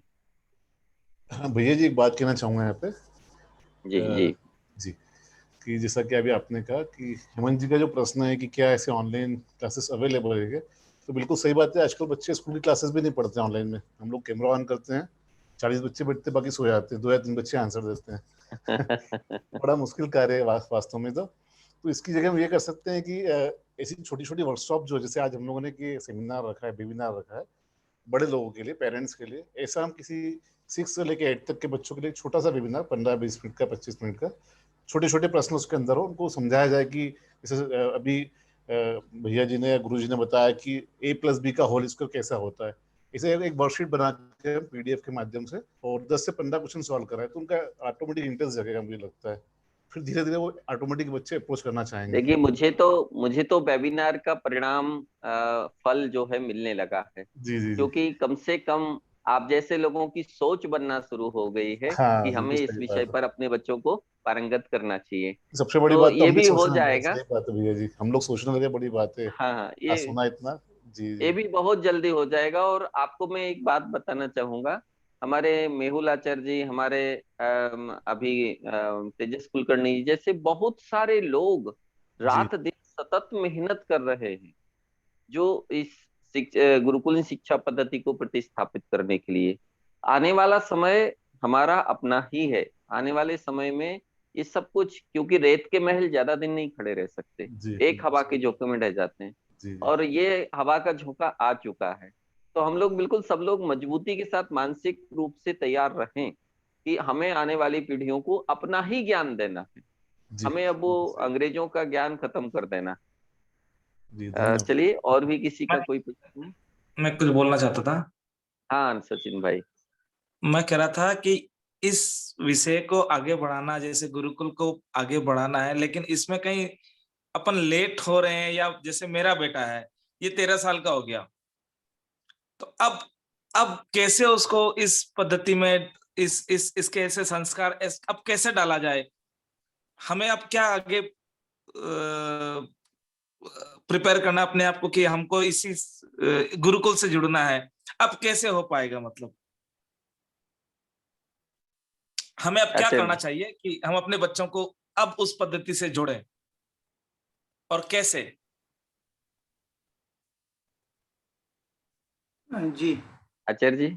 हाँ जी जी जी देखिएगा, शास्त्राध्ययन की ऐसी भी स्थिति नहीं है कि कुछ उसकी बहुत ही उम्र हो गई है। अभी भी आप तुरंत उस विषय को लेकर उसकी रुचि के अनुसार अध्यापन करवा सकते हैं, ऐसा कुछ नहीं है। अब भले कि यहाँ का गुरुकुल कुछ समय के पश्चात आरंभ होगा या आरंभ हो रहा है, उस स्थिति मुझे कुछ पता नहीं है। तो इस स्थिति में जो गुरुकुल है, वैसे भी तो अभी तो फिलहाल तो सब लॉकडाउन के कारण वैसे भी बंद है, परंतु अगर मानसिकता हो जाती है, किसी आचार्य से संपर्क करके उसका कुछ अध्यापन आप अभी भी चालू कर सकते हैं। ऐसा नहीं है कि उसका अध्यापन बिल्कुल नहीं कर सकते। जब गुरुकुल चालू होगा तब होगा, परंतु अगर आपको ऐसा लगता है व्यक्तिगत रूप से, जैसे आपने अभी व्यक्तिगत रूप से पूछा कि मेरा बच्चा इतने इतने उम्र का हो रहा है इत्यादि, तो किसी भी आचार्य से व्यक्तिगत संपर्क करके उसका अध्यापन आप चालू कर सकते हैं कि उस विषय में उसको अध्यापित किया जाएगा। तो सबसे आचार्य जी, आना चाहिए। आचार्य जी, ये जो सचिन जी है ना, गुवाहाटी में रहते हैं, आसाम में, जी, और ये जी, चाहेंगे तो एक महीने के अंदर 10-20 गुरुकुल खड़े करवा सकते। तो ये तो अपने बच्चों के साथ में और सैकड़ों बच्चों को शिक्षा दिलवाने में सक्षम हैं। मैं तो ये चाहूंगा कि आज इस जितने सारे लोग एकत्रित हैं, करीब 85 लोगों ने पार्टिसिपेट किया है, उनमें अभी कुछ लोग चले गए, कुछ लोग अभी उपस्थित हैं। सब लोग यदि ये दृढ़ निश्चय कर लें कि हमें गुरुकुल शिक्षा को प्रतिस्थापित करना है, और उसके लिए सबसे बड़ा जो पहला कार्य, जो आचार्य जी ने भी बताया, पिछली बैठक में मेहुल आचार्य जी ने भी कहा था कि कन्या के बिना विवाह नहीं होता, इसी तरह शिक्षक के बिना, आचार्य के बिना हम प्राचीन गुरुकुलीन शिक्षा पद्धति को नहीं ला सकते। तो हमें पहला कार्य ये शुरू कर देना चाहिए कि देश भर में जो जो ज्ञान लुप्त हो गया है, उस ज्ञान के आचार्य आज मौजूद हैं, उन सबको बीनना शुरू कर देना चाहिए, उनको ढूंढना शुरू कर देना चाहिए, एक काम। और दूसरा काम, आज सचिन ने ये इच्छा व्यक्त की, बहुत संस्कारित भाई हैं सचिन भाई, ऐसे सैकड़ों लोग हैं जो अपने बच्चों को इसके लिए समर्पित करने को तैयार हैं। तो तत्काल एक समूह उनका भी बन जाए, और जो अभी उपलब्ध है वहां से तो शुरुआत कर ही दी जाए। आपने जैसा भोपाल गुरुकुल के बारे में कहा है, वास्तव में अभी ऐसा नहीं कह सकते कि हम तुरंत इस गुरुकुल को चालू कर पाएंगे, लेकिन पहले एक बहुत अच्छी समझ और रणनीति हम बना रहे हैं। अर्थ का बहुत बड़ा समस्या आपने भी कहा कि नहीं है। हमारे गुरुजी ने भी एक बार, मैं 1 मिनट में एक बात बताता हूँ, एक बार 4,500 बछड़े कटने के लिए जा रहे थे, करीब 10-12 साल पुरानी बात है, और मैं था शिवपुरी जिले में। तो मेरे पास खबर आई, तो मैंने कहा भाई उनको हम पानी पिलाने की भी स्थिति में नहीं है, इतनी बड़ी संख्या है। हमने गुरुजी के पास खबर भेजी, तो गुरुजी ने सूत्र में संदेश भेजा कि अर्थ की चिंता व्यर्थ है, पुरुषार्थ करो, सफलता अवश्यम भावी है। उनका इस जैसे ही हमें संदेश मिला और हम लोग प्रयास में लग गए, और वो 4,500 बछड़ों को हमने बचा करके सुप्रीम कोर्ट से केस भी अपने पक्ष में जीत लिया। तो इसी तरह से अर्थ बहुत ज्यादा प्रधान नहीं है, अच्छा काम करने वालों को सहयोगी बहुत सारे मिलते हैं, जगह जगह से मिल जाते हैं। मुख्य बात जो है आचार्यों का प्रबंधन करना, आचार्यों को हमें बनाना। हमारा भोपाल गुरुकुल का मुख्य उद्देश्य, जो गुरुजी ने मुझे आशीर्वाद दिया है, वो आचार्य निर्माण का ही दिया है, शिक्षक निर्माण का ही दिया है। तो मुख्य उद्देश्य शिक्षक निर्माण का ही है। इस कार्य को हम कैसे करेंगे? अभी यदि लॉकडाउन नहीं होता तो मैं देश भर में घूम घूम करके इसकी रणनीति बनाने का प्रयास कर रहा होता, लेकिन लॉकडाउन की वजह से एक अच्छा माध्यम बन गया कि हम बैठे बैठे भी हम लोग ये सारा संयोजन कर सकते हैं। तो मेहुल आचार्य जी हमारे इनकी खोज हुई, तेजस कुलकर्णी जी एक नए आचार्य जी आज हमें मिले। अगले रविवार को डॉक्टर अर्चना पांडे जी जो भोपाल से हैं, विदुषी हैं, उनका व्याख्यान हम लोगों को सुनने को मिलेगा। तो हो सकता है उनके माध्यम से भी एक नई योजना हमारे सामने आ जाए, एक नई चीज हमें उपलब्ध हो जाए। और आपके साथ में और भी सैकड़ों सैकड़ों लोग, सैकड़ों सैकड़ों विद्वान जुड़े हुए होंगे, तो उनका भी हमें समावेश मिल जाएगा। तो मुझे ऐसा लगता है कि अति शीघ्र हम लोग अपने लक्ष्य की तरफ बढ़ रहे हैं। सचिन भाई, आपके बेटे के लिए और आपकी तरह अनेक बेटों के लिए बहुत जल्दी व्यवस्था होने वाली है, देर नहीं होगी। मेरा बेटा, मतलब मैं बताऊं आपको, मेरा बेटा एक्चुअली धर्म के मामले में भी मतलब बहुत ज्यादा उसको उत्साह रहता है कि मैं मेरे धर्म को भी बहुत अपने वो भक्तामर वगैरह, मैं अपने जैन के हिसाब से बता रहा हूँ कि वो 4 साल की उम्र से मेरे पिताजी उसमें धर्म के संस्कार डाल रहे हैं। मैं उतना धर्मात्मा नहीं हूँ, मैं नहीं इतना जानता, लेकिन मेरे बेटे को मुझसे कई गुना ज्यादा अच्छा आता है। तो वो धार्मिक रूप से इतना संस्कारित है और धर्म के प्रति उसकी इतनी श्रद्धा है। तो मैं चाहता था कि अपने को मेरा बच्चा, मेरा बेटा, कम से कम ये बेटा, 2 बेटे हैं मेरे, एक छोटा है अभी, लेकिन इस बच्चे को मैं चाहता था कि गुरुकुल पद्धति से अगर ये पढ़ ले और शायद आगे जाके ये भी आचार्य बने, तो शायद मेरे लिए भी बहुत गर्व की बात होगी। और इस समाज को मैं एक, हालांकि मेरे पिताजी तो कहते हैं कि उसको दीक्षा ही लेनी चाहिए, वो उसका नाम भी दीक्षित रखा है मेरे पिताजी ने, उसका नाम की दीक्षा लेगा ये एक दिन। तो फिलहाल मैं आगे नहीं बढ़ रहा हूँ, लेकिन उसको उस तरह तैयार करना है मुझे कि कम से कम वो आगे जाके कुछ बच्चों को पढ़ा सके, या इस संस्कार को, इस गुरुकुल पद्धति को आगे बढ़ाने में इसका योगदान होगा, तो शायद मेरे लिए बहुत पुण्य का। सचिन, जब एक 70 साल के शिक्षक आपके 13 साल के बच्चे को पढ़ा रहे हैं, तो वो लक्ष्मी पुत्र से सरस्वती पुत्र जल्दी बन जाएगा, आप चिंता मत कीजिए। नहीं भैया जी, विश्वास कीजिए, अभी भी मैं किरण भैया जी जो अपने जयपुर में हैं, मैं सोच रहा था कि उनके यहाँ भेज दो, लेकिन लॉकडाउन की वजह से बहुत प्रॉब्लम हो रही है। मैं सोच रहा था कि 1.5 महीने अगर ये वहां रह जाएगा तो अपने धर्म के मामले में भी बहुत ऊंचा, अपन अलग से बात करते हैं। चलिए भैया जी। विनय जी, जय जिनेन्द्र साहब। जय जिनेन्द्र जी।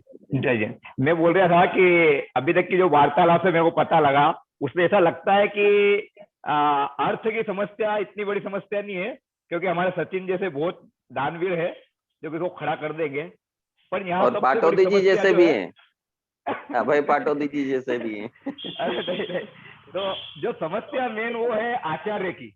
मतलब आज के युग में जो आचार्य है हीरे मोती जैसे हैं, और आपने जो बोला है कि इनको अपने को कलेक्ट कर लेना चाहिए, संग्रह कर लेना चाहिए, क्योंकि अपन बहुत दूर, मतलब लेट हो चुके हैं।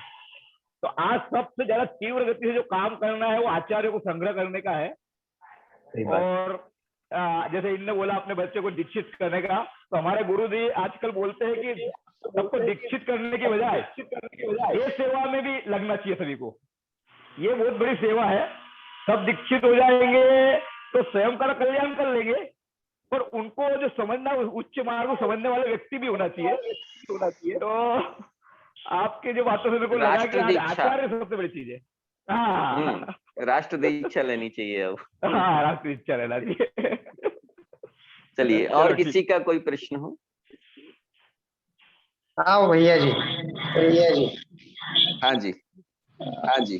जो वर्तमान शिक्षा में एक जो पैकेज की मानसिकता है और गुरुकुल पद्धति में एक समर्पण की जो इच्छा भावना रहती है, उन दोनों में जो सामंजस्य कैसे बिठाया जाएगा? मतलब कि उसमें काफी कुछ मतलब उतार चढ़ाव वाली बात है, तो इसमें अपन कैसे उसको ये करेंगे?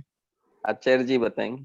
जी, मुख्यतः शिक्षा त्याग भावना आती है, आपको अलग से उसको निर्माण करने की जरूरत ही नहीं। जो प्राचीन गुरुकुल पद्धति से पढ़ेगा, जरूरतें भी कम रहेंगी। अब उसको लगेगा ही नहीं कि मैं विशिष्ट कार में घूमूं। अब वो बस से भी जा सकता है, उतना उसमें सामर्थ्य है। उसको क्या इस गांव से दूसरे गांव जाना है, इतना ही उसका तात्पर्य है ना। उसको कार में ही जाना चाहिए, उतनी उसकी सुविधाएं होनी चाहिए। वही उसकी मानसिकता में ही बदलाव है ना। हमारे गुरुजी हमेशा ये कहते हैं, हमारा कोई भी विषय अध्ययन का हो या कोई भी जीवन का हो, जितना साधन निरपेक्षित होगा, ये समस्याएं कम आएगी।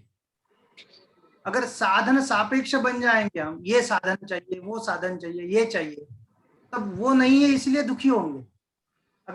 हो जाएंगे तो सामान्य अपने आप ही वो साधन रहे या न रहे उससे हमें दुख नहीं होगा। तो इसीलिए वह विद्या या वह शिक्षा ही ऐसी बनाएगी आपको कि आपको अधिक धन की आवश्यकता ही नहीं। जैसे कि अभी हमारा जो गुरुकुल है, अब गुरुकुल के समय बहुत बार ऐसा होता है कि बच्चों को कुछ कार्य नहीं होना चाहिए। की मानसिकता कैसे होती है, बच्चा तो मेरे घर में जैसे रहता है वैसे ही गुरुकुल में रहे, कि उसको बर्तन धोने के लिए कोई व्यक्ति आए, उसका बर्तन मांजने के लिए कोई व्यक्ति रहे। अब सब धन संबंध हो गया ना, फिर उसका अब बर्तन धोने के लिए व्यक्ति चाहिए तो उसको कुछ पैसा लगाना चाहिए, कपड़े कुछ व्यक्ति है तो उसके लिए कुछ पैसा लगाना चाहिए। स्वयं अगर उसको खुद को कपड़ा पहनना है तो उसको कपड़ा धोना भी आना चाहिए, उसको खाना आवश्यक है तो उसको खाना बनाना भी आना चाहिए। तो ये हमारी जो शिक्षा प्रणाली जो परंपरा से प्राप्त है हमारी, जो हमारे गुरुकुल में भी ऐसी थी, जो हम खुद ही बनाते थे, खुद ही खाते थे, खुद ही सब्जी लेके आते थे, खुद ही काटते थे, खुद ही बनाते थे, खुद ही बर्तन धोते थे, सब कुछ कार्य हम ही करते थे। तो उसके कारण क्या हो गया, हमारे लिए हमारे गुरुकुल को धन की अपेक्षा बहुत कम हो गई, क्योंकि हम स्वनिर्भर हो गए ना। जो आजकल मोदी जी भी कह रहे हैं आत्मनिर्भर हो जाइए, आत्मनिर्भर हो जाइए, वो आत्मनिर्भरता आई कहाँ से? हमारे गुरुकुल ये शिक्षा प्रणाली से। तो उसको पैकेज की आवश्यकता ही नहीं कि वो भोजन करे, खाए, स्वस्थ रहे, इतनी अपेक्षा है उस व्यक्ति को, तो अपने आप में ही वो पैकेज का जो संबंध है उसका कम हो जाएगा। मेरे पास एक प्रश्न नहीं, एक किन्हीं ने अपनी बात रखी है कि गुरुकुलों में शस्त्र विद्या पर भी ध्यान देना चाहिए। बिल्कुल, हम लोग इस के पक्षधर हैं। शास्त्र और शस्त्र, शारीरिक सौष्ठव, इन सभी पर हम लोग पूर्णतः ध्यान देंगे, और जो गुरुकुल की दिनचर्या होगी उसमें नियमित रूप से ये चीजें समाहित होंगी, चाहे घुड़सवारी हो, चाहे उनको तैराकी आना हो, चाहे उनको निशानेबाजी होना हो, उनको कुश्ती हो, मल्ल विद्या हो, आदि आदि बहुत सारे जितने हमारे प्रसंग हैं। और मैं जो भोपाल को स्थान चुन रहा हूँ किसी गांव को न चुन करके, उसके पीछे कारण भी यही है कि बहुत सारी चीजें आज गांव में उपलब्ध नहीं हो पा रही हैं, लेकिन शहर में वो चीजें उपलब्ध हो जाएंगी, कम खर्चे में उपलब्ध हो जाएंगी। इसलिए शहर के नजदीक में इसको प्रारंभ करने का निश्चय किया है। और किसी का कोई विषय हो, बात हो? जय जिनेन्द्र भैया जी। जय जिनेन्द्र। हाँ मंजू जी। मधु जगदलपुर जी, से। जी मधु जी, सॉरी। आज की इस वक्तव्य में आचार्य जी ने जो कहा वो सबसे क्लिकिंग बात जो है कि हमें इसको पॉपुलराइज करना है। यदि हम लोगों को जागरूक करते हैं और लोगों के मध्य जो है गुरुकुल शिक्षा का महत्व बताते हैं, तो आने वाला समय सरकार को खुद ही नीति बदलने को मजबूर कर देगा। और हमें अपनी जो कार्य योजना है उसमें इस बात को भी शामिल करना है, जो जागरूकता का एक बहुत बड़ा किस तरीके से नीतिगत हम जागरूकता पैदा करें लोगों में। और सचिन भाई जैसे लोग भी हमारे बीच हैं जो आज अपने बच्चों के लिए गुरुकुल शिक्षा ढूंढ रहे हैं। तो दो चीजें कर सकते, जैसे बचपन में हम पाठशाला जाया करते थे, पाठशाला में हम अपने धर्म की चीजें सीखते थे, लेकिन उस पाठशाला का कोई सर्टिफिकेट या उसका कोई ऐसा मोल नहीं होता था। वैसे ही हम ट्यूशन के जैसे 2-3 घंटे का कोई पैकेज जो है हॉबी क्लासेस के जैसा गुरुकुल शिक्षा का आज से पैरेलली हम डिजाइन कर सकते हैं, ताकि जो बच्चे गुरुकुल में प्रवेश लेने से वंचित हैं, उन बच्चों को, ऐसे लोगों को इस तरह की शिक्षा दी जाए जो अपनी संस्कृति से हमको जोड़ती है।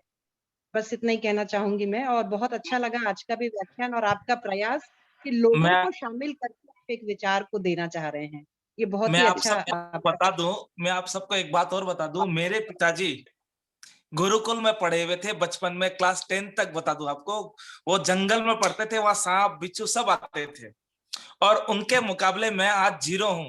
मैं उनके सामने अगर खड़ा हो जाऊं तो मैं जीरो समझता हूं अपने आप को। वो उतने टैलेंटेड हैं, गुरुकुल की इतनी महिमा है। मैं इसीलिए अपने बच्चों को सचिन ये बताओ, उन्होंने दवाई कब से नहीं खाई? वो दवाई आज तक नहीं खाए, बस इस बार कोरोना हो गया था उनको इस चक्कर में। और आज तक उनका बीपी नहीं है, ना उनको ब्लड प्रेशर है, ना कोई हार्ट की प्रॉब्लम है, ना कोई भी तरीके की कोई भी बीमारी नहीं है उनके शरीर में। वो 77 इयर्स के हैं। मेरे दादाजी 98 इयर्स के थे मेरे दादाजी। मेरी दादी माँ 95 इयर्स की होके स्वर्गवास हुई थी, और मेरे पिताजी अभी 77 इयर्स के हैं, और आज तक उन्होंने, एक सिर्फ कोरोना काल में उनको कुछ तकलीफ हो गई थी, इस वजह से उनको हॉस्पिटलाइज करना पड़ा मुझे। अनटिल अनलेस अभी तक, आज तक उन्होंने दवाई नहीं खाई अपने जिंदगी भर में। बहुत अच्छा। अच्छा, अभी मैं थोड़ा बात कर सकता हूँ? हाँ हाँ, जी जी।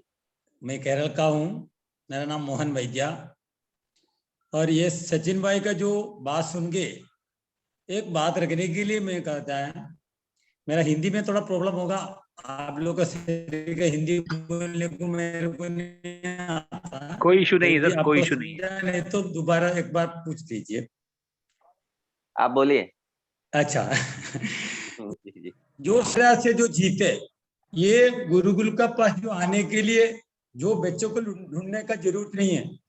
जिस रूप से जो परंपरा से ये लोग रहते हैं उसको सामने लेके आए तो उसका बच्चा ऑटोमेटिक ही उसमें जाएगा। वो उसका उदाहरण है सचिन। उसका बाप वो इम्पोर्टेंट है, वो उसका जो डीएनए, उसका जो जीन है, उसमें मिले हुए सब कुछ। जो बच्चा, एक कपल का जो एक लड़की का पेट में जब भी बच्चा पैदा होने से पहले हम लोग प्रिपेयर करेगा तो ही उसमें अपन को गुरु को मिलेगा। वो लोग उसका थ्रू से अपन को गुरु मिलेगा। ये हिसाब से हम थोड़ा सोचेगा तो बहुत कुछ आगे अपन जा सकते। बहुत आदमी अभी केरल में बहुत लोग हैं अभी गुरुकुल। अभी हम लोग केरल में पालक्काड जिले में गुरुकुल ओपन करने के लिए प्लानिंग कर रहा था, तभी ये लॉकडाउन आया है, ये कोरोना का बात आया है। नहीं तो हम लोग गए साल में ये होने वाला था। उसमें पैसा भी इकट्ठा हुआ है, उसको आचार्य भी है, लेकिन वो आचार्य का हम लोग देखा है, उसका बच्चे लोग भी अभी तक स्कूल में नहीं गए, बच्चे लोग है इधर 79 घर है। वो लोग अच्छी तरह पढ़े लिखे जो है, वो लोग का सामने ये बच्चे लोग बहुत बड़े हैं। वो गाय का पालते हो, खुद का काम करते हो, सब कुछ करते हैं, लेकिन वो खानदानी इसका इम्पोर्टेंट है और परंपरा इसका बेस है। उसके थ्रू से अपन जोड़ा जाएगा तो अच्छा है क्या नहीं है, यही हमको पूछने का था। क्योंकि जो डीएनए, उसमें जो डीएनए एक घोंसला जो बनाते जो चिड़िया, हेलो बोल सकते हैं? हाँ जी हाँ जी, बोलिए बोलिए। ये चिड़िया जो घोंसला बनाते हैं, तभी उसका जो बच्चा उसका अंडे का अंदर था, वो अंडे का अंदर का जो बच्चा वो भी बड़ा होने के बाद में वो भी घोंसला बनाता है। इसका मतलब माँ बाप मैंने आज वो गाथाओं का बल्कि आपको सबसे कठिन लग रहा था, तो वो देखो पर अभी उसमें भी संभावना मुझे। हेलो, हाँ जी वैद्य जी आप बोलिए। अच्छा, जो बच्चे को घोंसला जो बनाता था, तभी उसका अंडे का अंदर था उसका बच्चा। ये बच्चा वापस उतना होने के बाद में सही वही घोंसला बनाते हैं। इसका अंदर हमारे डीएनए में सब कुछ फीड है, अपना जीन में अंदर वो डीएनए को अभी का हम लोग बेसिक काम है, खाना बराबर खा लीजिए और तभी अच्छा खाना सोचना। ये सब नया जो बच्चे लोग को देने के लिए हम लोग उसको पाला, बच्चे को कैसा जन्म देने का है, वो हिसाब से थोड़ा आएगा तो बहुत कुछ परिवर्तन कर सकता। हमको आचार्य लोग बहुत मिल जाएगा। बिल्कुल, धन्यवाद। मैं बताना चाहूंगा, मोहन भाई जी केरल में तिरुवनंतपुरम में हैं, बहुत बड़े आयुर्वेदाचार्य हैं और आयुर्वेद से इलाज तो करते ही हैं शरीर का, लेकिन ये विचारों से भी बहुत बड़े क्रांतिकारी हैं। अभी कोरोना के खिलाफ इन्होंने एक जंग लड़ी थी और जेल भी घूम करके आ गए थे, लेकिन अपने संकल्प को इन्होंने नहीं तोड़ा। तो हमारे साथ बहुत अच्छे अच्छे लोग हैं, पूरे देश की सज्जन शक्ति उभर करके सामने आ रही है। आपने एक बहुत अच्छा जो उदाहरण दिया, शायद कुछ लोगों को समझ नहीं आया हो, इसलिए मैं क्लियर कर रहा हूँ डीएनए के मामले में, क्योंकि वर्तमान में जो वैक्सीनेशन हो रहा है वो हमारे डीएनए को खत्म कर देगा।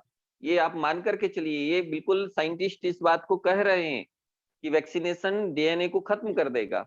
और आपने जो बताया कि चिड़िया का डीएनए देखिए कि उसका बच्चा भी बिना सिखाए घोंसला बनाता है, तो उसने कैसे सीखा? ये अपनी माँ के गर्भ के संस्कारों से सीखा।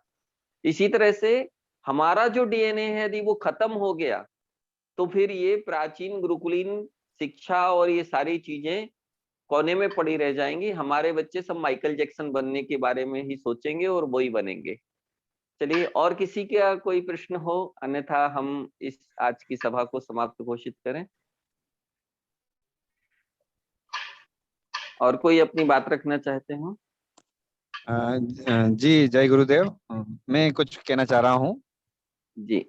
सर, एक्चुअल में क्या है कि मैंने तो फर्स्ट टाइम इस टाइप से कोई पार्ट ज्वाइन किया है, बहुत अच्छा लगा। मैं बदनावर मध्य प्रदेश में रहता हूँ और मतलब मेरा ऐसा मानना है कि पूरी तरीके से अब हम तो गुरुकुल शिक्षा से दूर वंचित रह गए और हमारे इसमें वो सब चीज नहीं आ पाई। हमें सीखना है आचार्य वाला तो बहुत बड़ा लेवल हो गया, तो कुछ हमारे लिए या बच्चों के लिए 15 दिन का 20 दिन का ऐसा कोई कैंप वगैरह आयोजित करें ताकि हम भी उसका ज्ञान ले सके और बच्चों में वो ज्ञान दे सकें। क्योंकि मैं एक शिक्षक हूँ, यहीं पर करीब 20 साल से पढ़ा रहा हूँ सीबीएसई स्कूल में, तो मैं भी चाहता हूँ कि बच्चों में भी वो ज्ञान मैं दूं, पर पहले मैं तो लूं, ऐसी मेरी सोच है। मेरा अपना ये मानना है कि गुरुकुल शिक्षा लेने वालों की कोई उम्र नहीं होती, उसमें कोई अंतर नहीं है। अभी आचार्य सुशील जी से मेरी बात हो रही थी आज, जो कि बिहार में एक बड़ा गुरुकुल संचालित करते हैं। तो उनका तो कहना ये था कि मैं अभी इस उम्र में भी 86 के आसपास है, वो कहते हैं मैं आज भी विद्यार्थी ही हूँ। तो ये आपका सुझाव बहुत अच्छा है कि 15 दिन का शिविर, 7 दिन का शिविर, 10 दिन का शिविर, और हमारे आचार्यगण इस तरह के शिविर आयोजित भी करते हैं। हमारे मेहुल आचार्य जी और तेजस जी तो बहुत सारे ऐसे शिविर आयोजित कर चुके हैं। तो थोड़ा सा सरकार को कहिए कि कोरोना का नकाब उतारे, तो फिर अपन सभी मिलकर के इस कार्य को और आगे बढ़ाएं। जी जी, चलिए, बहुत बहुत मुझे लगता धन्यवाद है आज आपका। बहुत लंबे समय तक चर्चा की, और सबसे बड़ी बात बहुत अच्छी संख्या में सभी लोग आज इस सभा में रहे। मैं आचार्य तेजस जी का बहुत हृदय से आभार व्यक्त करना चाहूंगा, क्योंकि उन्होंने अत्यंत सरल सुबोध शब्दों में गणित जैसे कठिन विषय को, वो भी प्राचीन गणित जिसका नाम भी लीलावती गणित का नाम मैंने कई विद्वानों से पूछा तो वो कहते हैं हमने आज तक सुना ही नहीं है, और ऐसे गणित के विषय में जो पारंगत हैं, और उन्होंने इस विषय को रखा। बहुत बहुत आभार और धन्यवाद। आचार्य जी, बस एक आश्वासन दीजिए कि अब आचार्य निर्माण का जो हमारा संकल्प है, इसमें आप हमें पूरी तरह से सहयोग करेंगे, ऐसा हमें आश्वस्त कीजिएगा। तेजस जी। जी बिल्कुल।